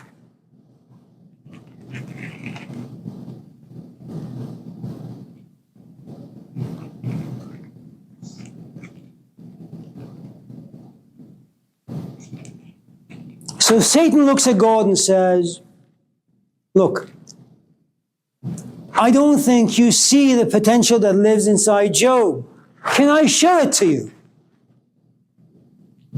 God says, I'm all-knowing. You, Satan, Lucifer, the bringer of light, you want to show me what lives inside Job? Sure, go ahead.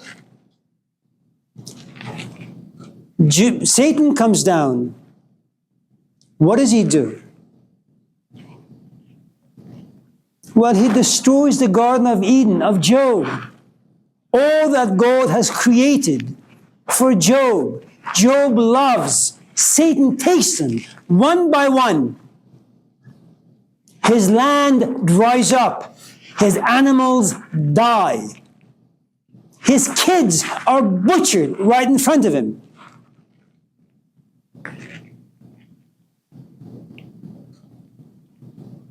But Job is passive aggressive. He says, God gives and God taketh away. I'm not going to complain. I'm not in the mind of God.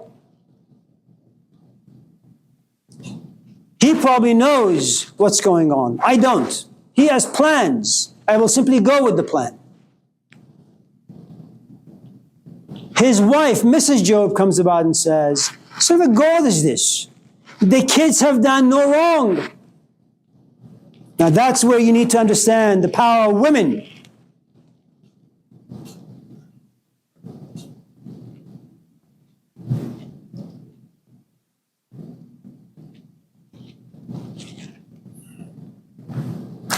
Why is it that our cattle have been butchered?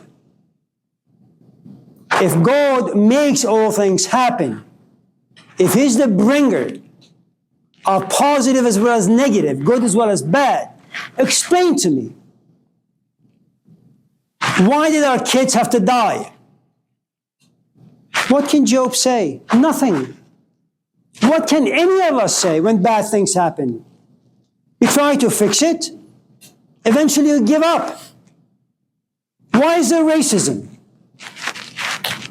What, you want to blame the white man? Why not blame human nature? Who can fix that?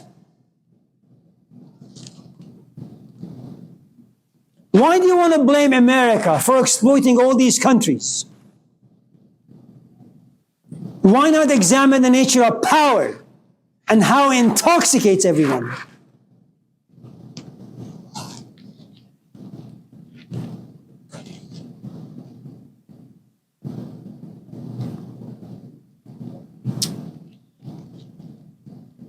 Satan goes up in heaven, God looks at him, and God is happy.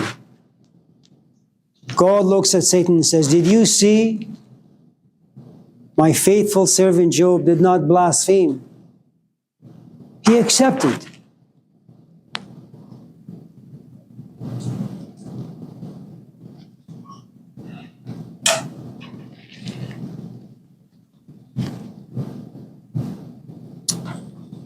Men don't know how to grieve well, and men don't internalize anything for too long.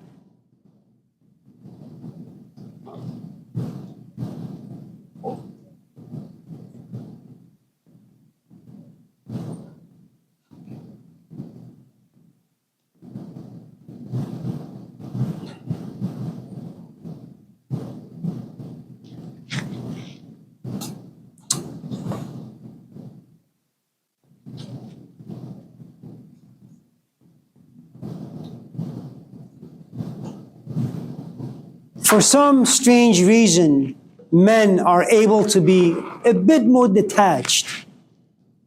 He loves his kids. They're dead. Okay. He loves his animals. They're gone. That's okay too.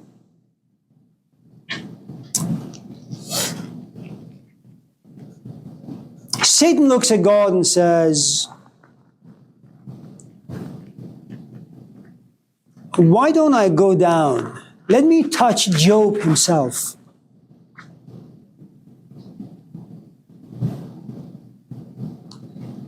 If I get news tonight that my father is dead, so is my mom, they're both dead, I'll be sad.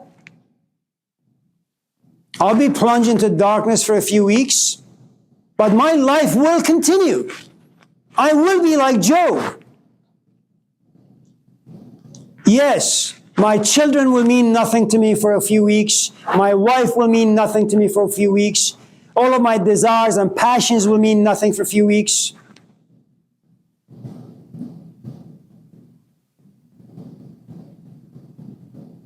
But If I was to go to the doctor, and if the doctor was to tell me, Amir, you have stage 4 cancer, my relationship to my body, my relationship to time, my relationship to how I lived my life, everything is going to be different.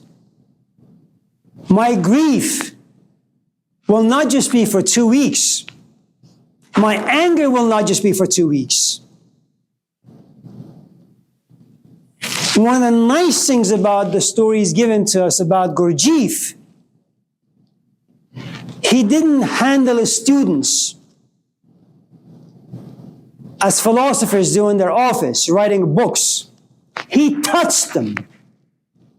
He made their life difficult. You can't sit back and ask me, what does it mean to be stoic?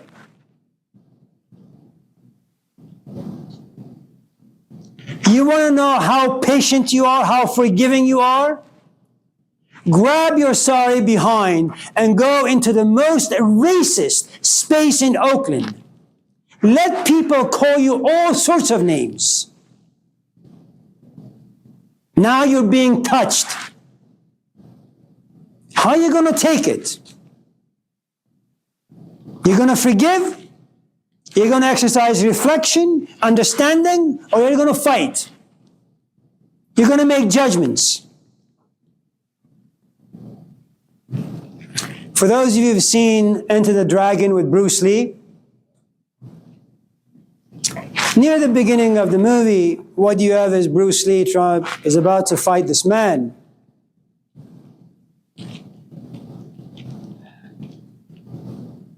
And so this guy grabs this board, punches the board breaks into 1,000 pieces. Bruce Lee simply looks at him and says, boards don't hit back. The guy doesn't really understand what the message is. So they fight now. And he gets his behind whooped. Because Bruce Lee is not a board. He's like a Socrates.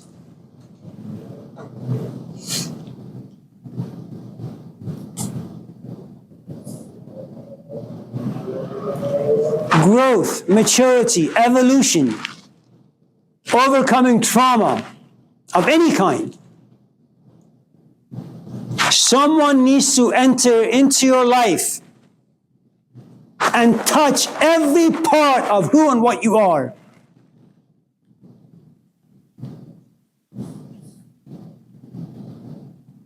And then protect you as you're being broken. And then slowly you're put back together by yourself. And then when you go out there, nothing can break you.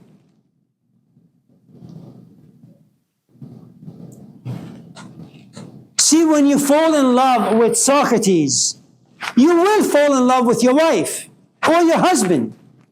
You will love your kids, but not the way you love Socrates. You will care for them. You'll be responsible for them. But you'll engage your relationships in a profoundly, intensely detached way. Not because you don't love, but because no love can be compared to the love you had for Socrates.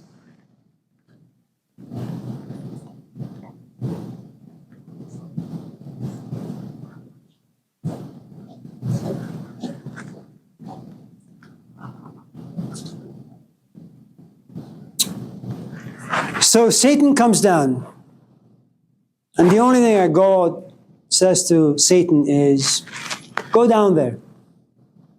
Test him.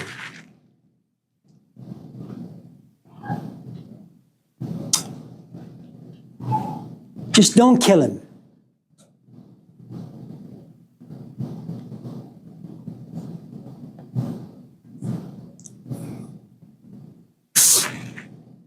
Because if you're dead and you die a miserable death, there is no wisdom to be learned from that or to be had from that.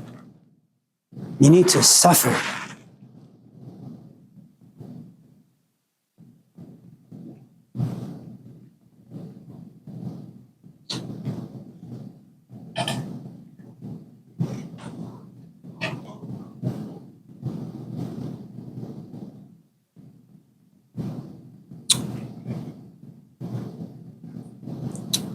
Satan comes down, does his magic on Job, and Job wakes up with cancer.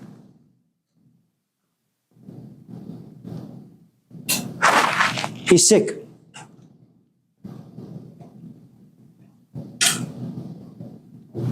What happens when you are sick? Not your child, not your wife, but you are sick. Power is removed from you, not just for a minute, not just for a day.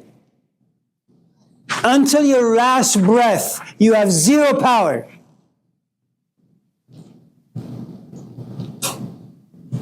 And you want to know why this is happening to you. But you see, good teachers like Satan, like Gurdjieff, when they create an event for us that makes us suffer, they make sure that we have no power to resolve it, to overcome it. We have to sit and simmer in darkness.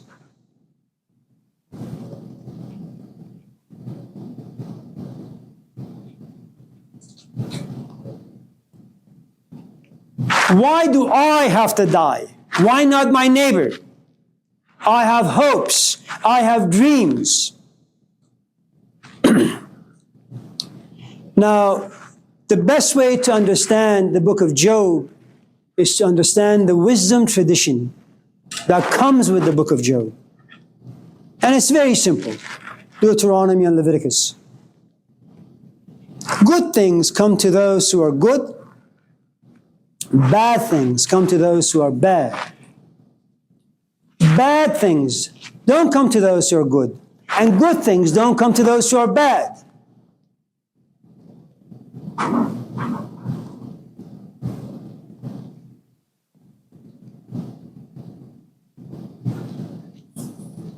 Your companion has done everything for you. Like, you do everything for your kid. And then he comes home and flips you off. What have I done? I've shown you nothing but kindness. I've sacrificed my entire life for you. And the only thing you express is your ungratefulness. Job demands justice. This is what happens when we ourselves are touched. Now, you need to understand the importance of your physical body. If your physical body gets sick, falls ill, you will have negative emotions.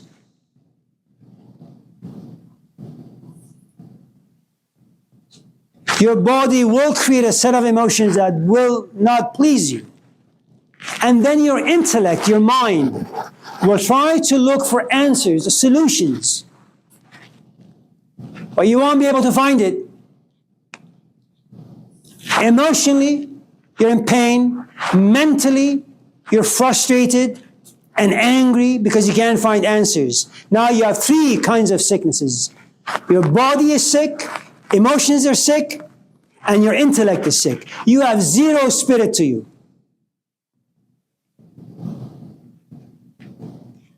So for those of you who may go to the bookstore and buy the dialogues of Plato, this is what Socrates does.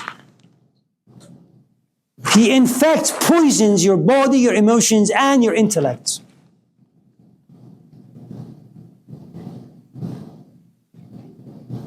And you want answers, but no answers are going to be given to you. Why? Because in pain, you're always alone.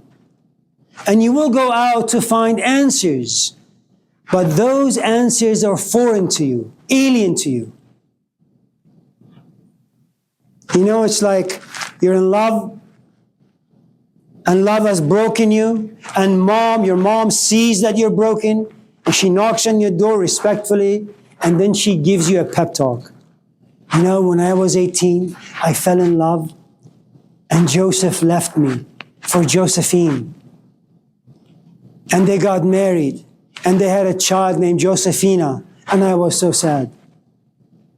But then time passed, and I met your father, Jacob. And you say, thanks, Mom. That's a great story, but my heart is bleeding. Can you get the hell out of my room, please, before I smack you?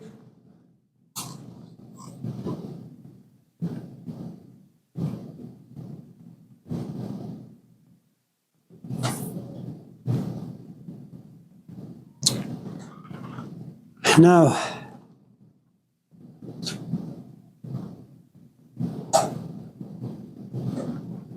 time is it? It's not the end of class. That's I know. But what time is it? 8:05.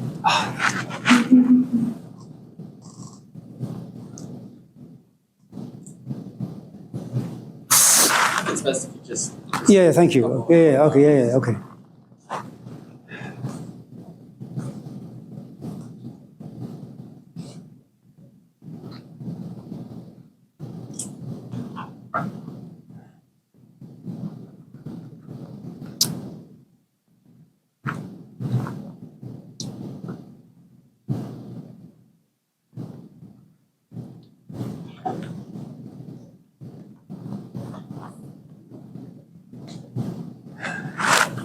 I'm only pausing just to give myself a little break. It has nothing to do with you guys.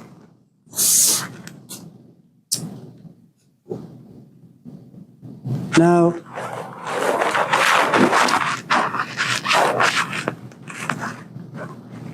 something very interesting begins to happen to Job as pain lives inside him and will not go away. He sits and he says, I want the earth to open up. I want to die. Why was I born in the first place? Why could my parents, especially my mother, be so cruel? Why am I suffering so much? You cannot be the Buddha or Jesus Christ or be compassionate or be objective or be universalist when you are being touched by pain directly, when you're broken by it. It's all about you.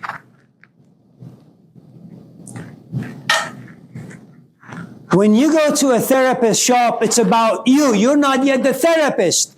The therapist can be objective. The Buddha can be objective because he stands outside of life. Jesus can be objective. Socrates can be objective. Not me, not you. We live in the cradle of pain and despair and disappointment.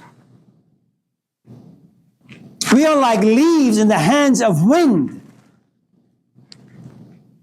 Job wants answers.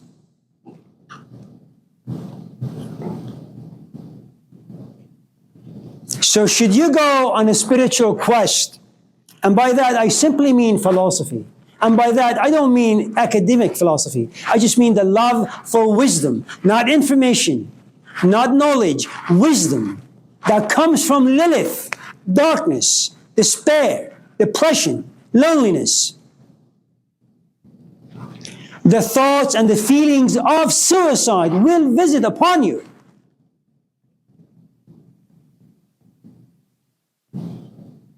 In some ways, you have been blessed as well as cursed. Why?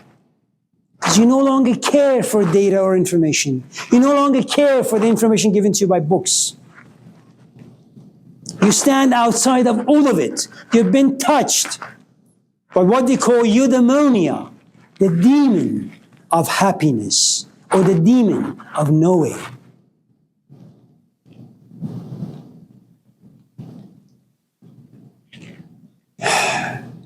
Now,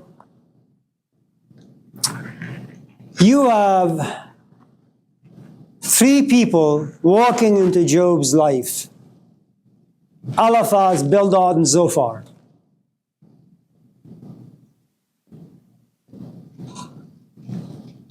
Your mom will come, knock on your door, and so will your father, so will your friends.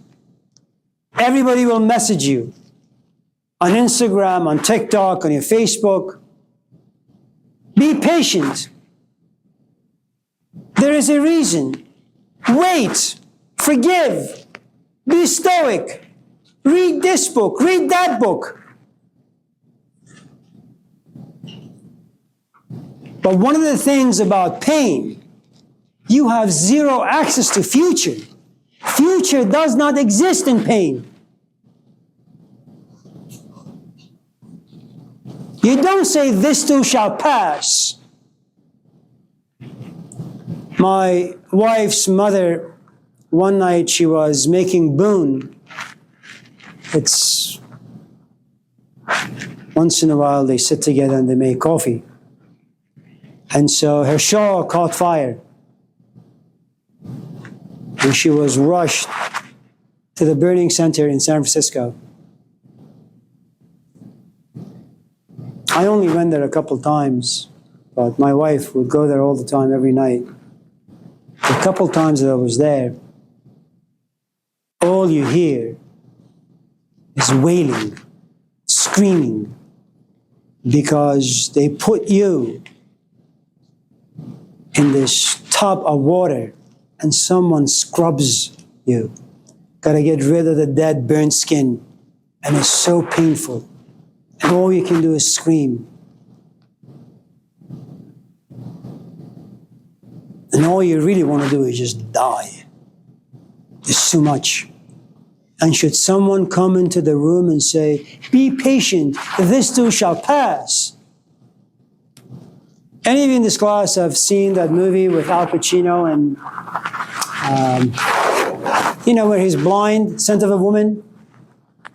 They do all these things together, him and this kid who takes care of him for a weekend. And then they're in the hotel room. Al Pacino looks at this kid and says, go down there and get me A, B, C, D. And he goes down, and all of a sudden it dawns on the kid, that he sent me down here with the intention of killing himself. So he goes back up to the room, and there's Al Pacino in his military suit, with the gun in his mouth. At a certain point, they're wrestling now, this kid and Al Pacino. And Al Pacino looks at this kid, well, doesn't really look, but just screams at him, it's too dark in here. I can't see anything. And if you can't see, there is no pleasure to be had.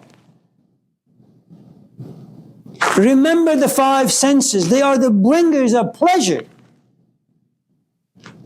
And when you're expelled from the Garden of Eden, when death is imminent, what can your senses give you? Nothing. And Job's friends keep telling him, maybe you have committed some sin. That's why this is happening to you. And Job says, no. This is not fair.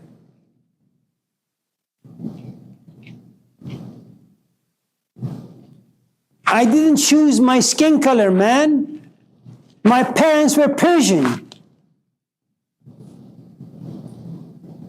I was given this color. I didn't make the society of Iran or the politics. It's just bad. My parents shipped me here. I wash cars, and I get customers who make fun of me.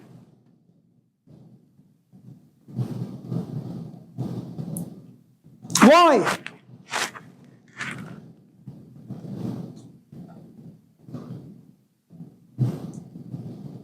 His friends try to justify his suffering. And here's the thing. No suffering is ever justifiable.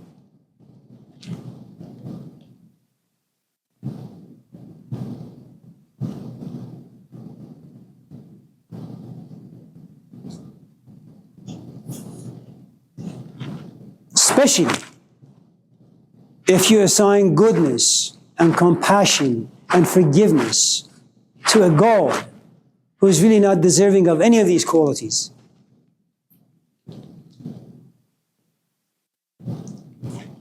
You will no longer see the presence of Satan in the story. Satan's job is complete.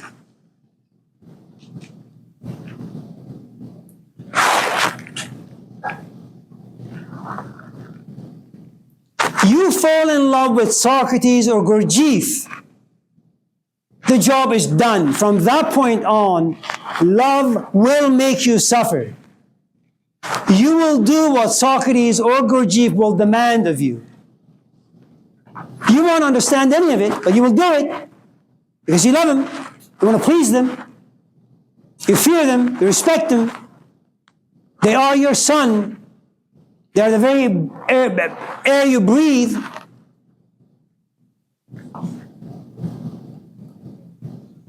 They don't need to be in your life anymore. You've been infected with love. Job has been infected with Satan and the events that Satan had created. Now, what happens when you suffer like Job? You reject everything. You're not black, you're not white, you're not a man, you're not a woman. You're not a Christian or a Muslim. You're not young or old. You are the embodiment of pain and suffering. That's what you are. Your name is suffering. Your meaning is suffering. There are no books to read, no temples to go, no rituals to perform, no gods to pray to. You're all alone. I'm not talking about the book of Job. I'm talking about any one of us in this classroom with trauma, with pain, with a checkered past. You will have friends. People around you. They won't be your friends because no one can understand anybody else's suffering. But once in a while, it's not a bad thing to sit next to someone, to hold their hand, to be hugged by them, embraced by them.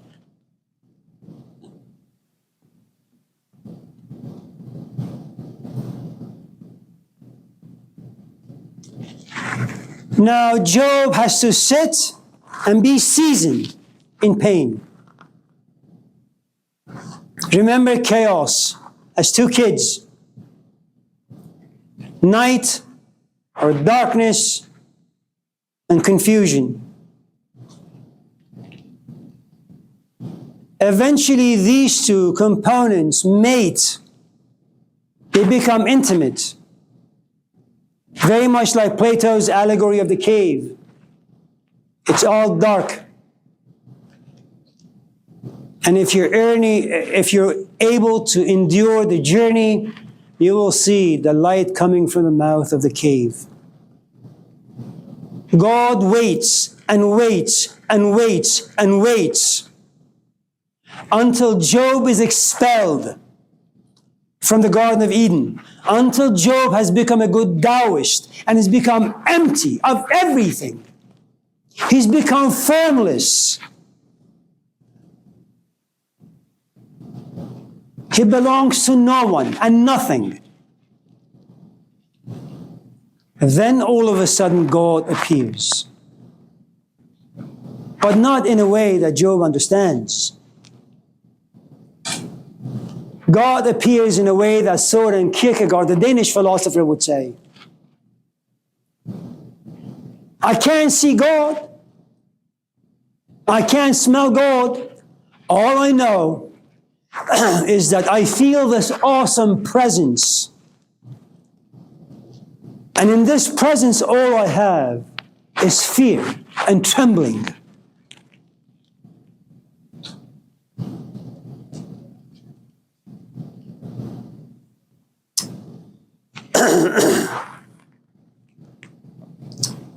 When I was working with my own teacher, I couldn't look at him. It was too much. He was like the storehouse of wisdom. It was too much for me. I was a kid. It may have been all my own projection, but who cares? They were mine, and I believed them. Did he make mistakes? Yeah, I didn't care. I still don't care. Did he exploit me in some ways? Yes. Did I care then? No. Do I care now? No.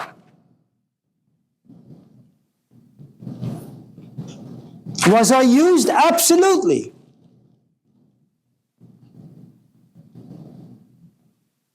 But fear and trembling. Job sees the presence of God, feels it, has a good amount of fear and trembling. And God looks at him and says, what is wrong with you? Now remember, Job has to be completely empty. And in this complete darkness, can some light come about? And that light, symbolically, is God, or wisdom, or what we call breakthrough. At a certain point, something happens to you, and you say, yes, I forgive my father. But that forgiveness, that moment came after 25 years of struggle.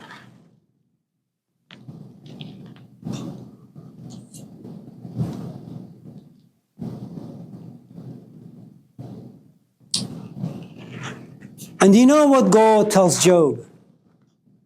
Don't try to understand life. Don't try to understand suffering. Learn how to be patient and learn to accept.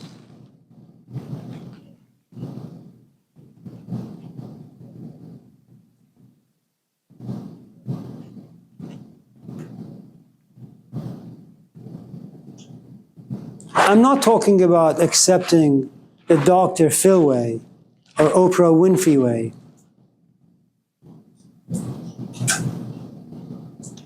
You plunge into depression. You desire suicide. You have no one and nothing.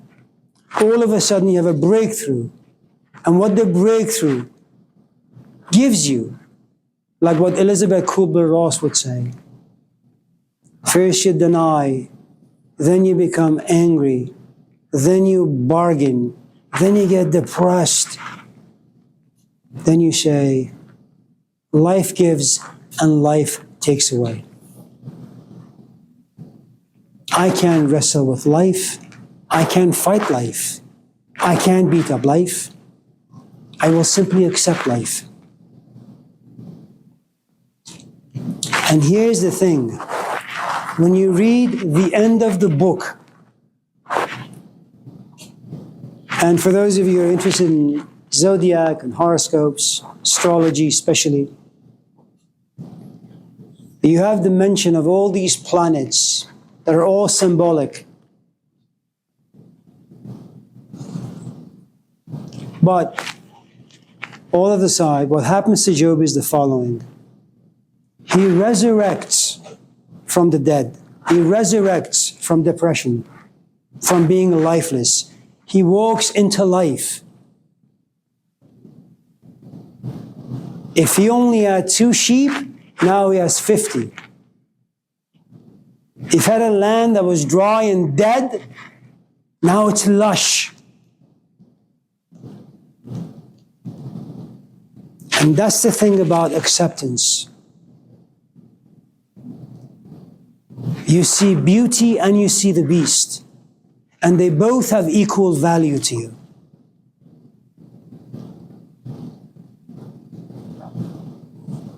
And now you have your own unique Garden of Eden. If you've seen the movie The Last Samurai, I mean, the samurai culture is a very interesting culture. But near the end of the movie, the chief of the clan has been shot. He rests on Tom Cruise. He's about to die. And then the cherry blossoms are falling. And as he's dying, he says, they're so beautiful. While dying, he sees paradise. This is a man who accepts.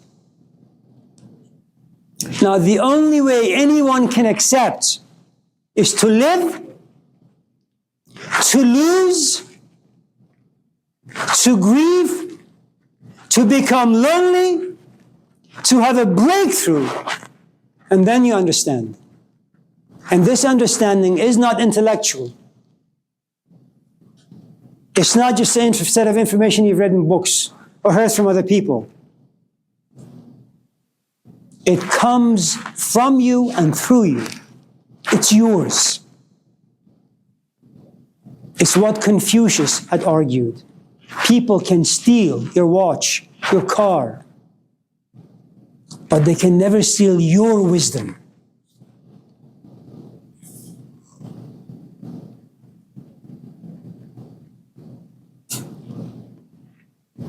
In the 39 books of the Old Testament, you only have one book of Job. That's how rare such people are.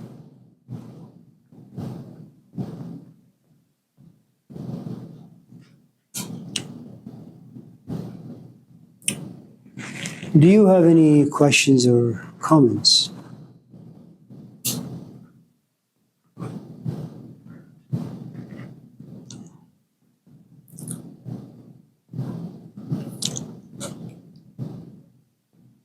How about if we just have one lousy question and then go home? It could be any question about anything related to this class. Yes, Kendra. About what? Fate? Like destiny, fate?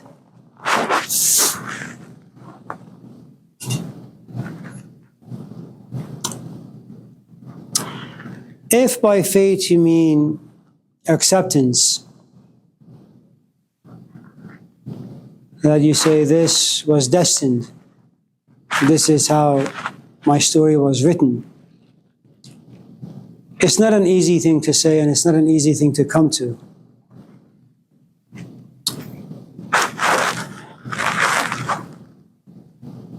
You know, when you have power over your life, you say, I did it.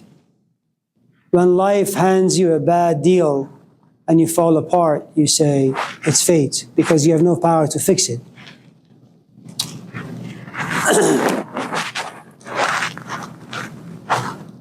It depends on what you have lost, what you have struggled with, and whether or not you're resurrected from the ash, and to what extent you've understood your loss and your grief and your struggle. And then it's a great accomplishment to ultimately, throw your hands up and say, thy will be done. I give up.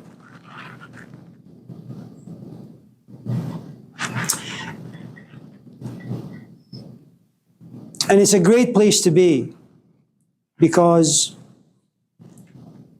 all of us in this class struggle to kind of create our own lives. Your will is really involved. You are involved. There is this book, some of you may be interested. It's called Boyhood with Gurdjieff. G-U-R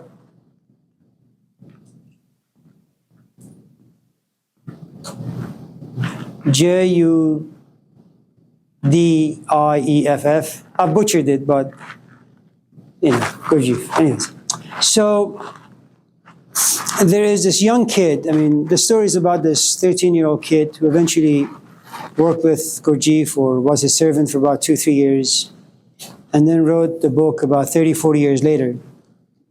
He said something really interesting at a certain point in the book, which is, I longed for someone to tell me what to do. And Gurdjieff was that person.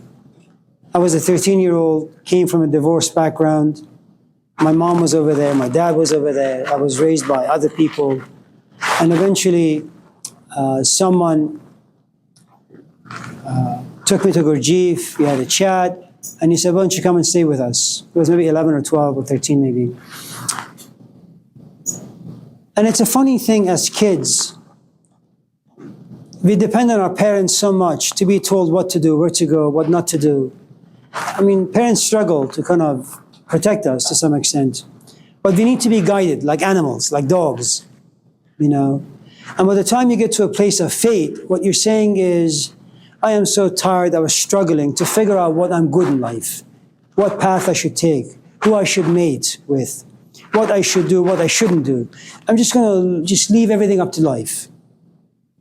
I'm going to look at the schedule. If a class pops out, I'm just going to enroll in it. Just go to the classroom, look at the instructor. If I say yuck, I'll leave. If I say yum, I'll stay. But all of a sudden, you kind of remove responsibility from yourself. But that's after many years of feeling responsible for your life. And then you give up. Or maybe like a good Taoist. You do this thing that they have, it's called Wu Wei Wu. I don't know how they say it. Forgive me. It's action through non-action. That I am usually present in my life. I do things. But sometimes things are done through me. It's like it's not even my will. I sit and write poetry. I'm not writing it. It's coming through me, and I love it.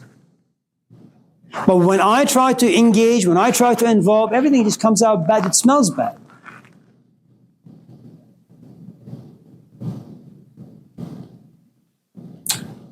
So,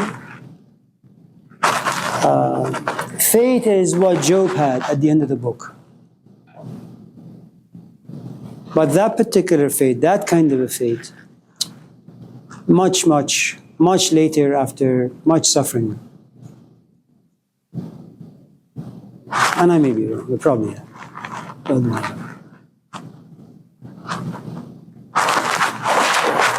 You have to. Come back to me. I can't. We started the class with you. Let's end it with you. Could be a question about anything. It depends. Let me hear it, and then I'll tell you.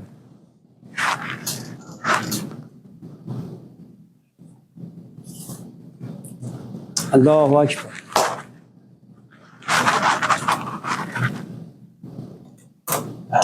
It's on the news. They shot at Trump. All right, let's move on. Pretty interesting.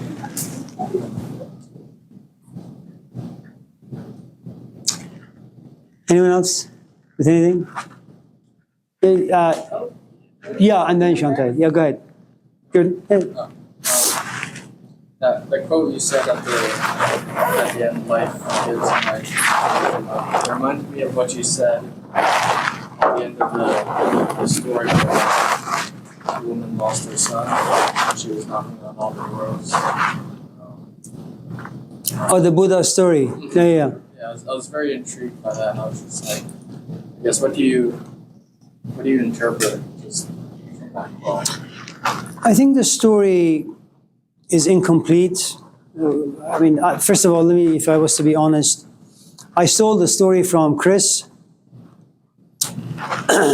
He said it in a much nicer way.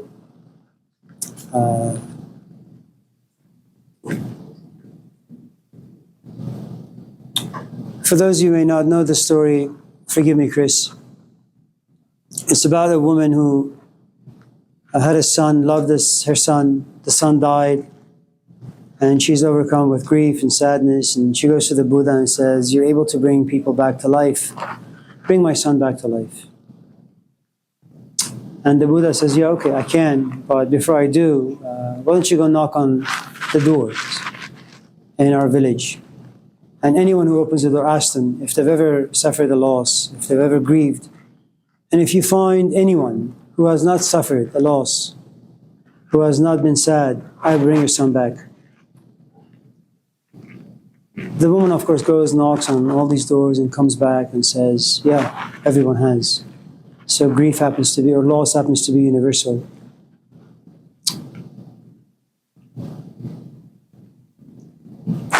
Attar, who's a Persian poet around the 12th century, at the beginning of his book, Mantiq al-Tayr, which is Conference of the Birds, beautiful book, has about, I think, 20 lines about his mother, where he says, "My mom was born to be a lion, Not a lioness, a lion. She was made to be a man, strong and powerful in a woman's body. And I think what you have in the story of the Buddha is, it's very difficult for a woman to, first of all, to have a son, and to lose the son, to be grief-stricken, and then to be asked, why don't you go knock on the doors? Because every door that opens, you're going to see the reflection, your own reflection, and you're going to also, the image of your son is going to come right in front of you. And that's painful. And after knocking on many doors, something about you becomes a bit more detached about your own grief, about your own self, about your own son. That yes, life gives and life takes away. And by the time she gets to the Buddha and says, yes, you are right, when you no longer have just a regular common woman, you have a woman with a great amount of understanding and wisdom, all come to her through a good amount of suffering and reflection. And it's painful. It's like you're saying, anyone who goes to therapy, I'm not saying people shouldn't, complain about the injustice of life upon them, but human beings have been around for many millions of years. Who hasn't suffered? There are lots of people on this planet who suffer and they keep their mouth shut. Learn from them. Keep your mouth shut. Read the goddamn book in silence. Write in your journal. Not the entire goddamn world needs to know about what happened to you. Who gives a shit about you? You're a speck of dust in the middle of nowhere. That's the Buddha stuff. A bit animated. Chantal?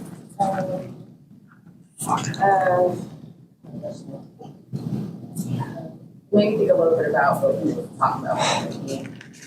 Think about certain issues we're going through lately in this country. When I was, I guess, in high school, in history class, we're usually taught that one of the important reasons for learning about history and that there's a reason for all these stories that we create in textbooks and understand them and learn from them is that they usually tell us that you need to understand history so you can learn from it. So, repeat the same mistakes, do the same thing. You think there's... No, it's stupid what they say. Yeah. Yeah, it's incomplete. I mean, look.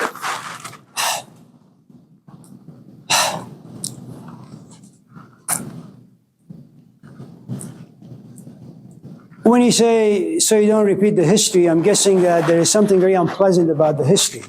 That if you pay attention to it, hopefully you won't repeat it. First of all, we are the sort of animals that we suppress and repress. The dark and the unpleasant. We don't like to see. We don't like to feel. So when you say learn from history, first of all, you do things. And then you push them aside. You don't want to see them because they cause you too much trouble, psychologically, emotionally speaking. And then there comes a point in your life where you must grow tired of your own crap and all the awful things you've done in your own life history, right? And then there needs to come a point where you say, I'm going to open the closet and I'm going to open this book of my own life history. Now, just because you open the book, it doesn't mean that you can see. And just because you see, it doesn't mean you can read. And just because you read, it doesn't mean you can learn. And just because you learn, it doesn't mean you can understand. And just because you understand, it doesn't mean you can actually apply. In the act of opening and looking at the history, which causes you a good amount of pain, you have to make sure you don't forget. And not to forget pain means you have to have the courage and the stamina to become intimate with pain. Who can do that? As a bumper sticker, it's beautiful. But as a statement that could have a practical application, it's immensely painful. I mean, while you're driving home, do think about Malcolm X and Martin Luther. Just don't forget them. And the truth is, they will paralyze your life. It's too much. They poison your psyche in a good way. I mean, they're the serpents. And we are very lucky. I think it's good that you can have a moment of inspiration, maybe a day or two of inspiration, and then your body says, forget all that stuff, man, just go have fun. And you recover. That's okay. Nothing wrong with that. No one learns from their own history because it's painful. Because when you look at the history, you want to correct it.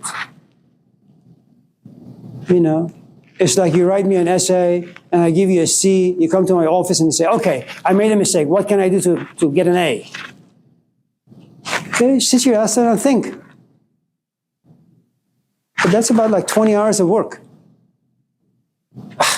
Yeah. I'm sorry.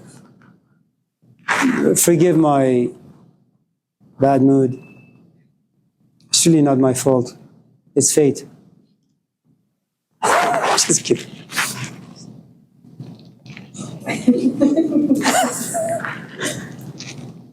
When we come back tomorrow, we'll talk about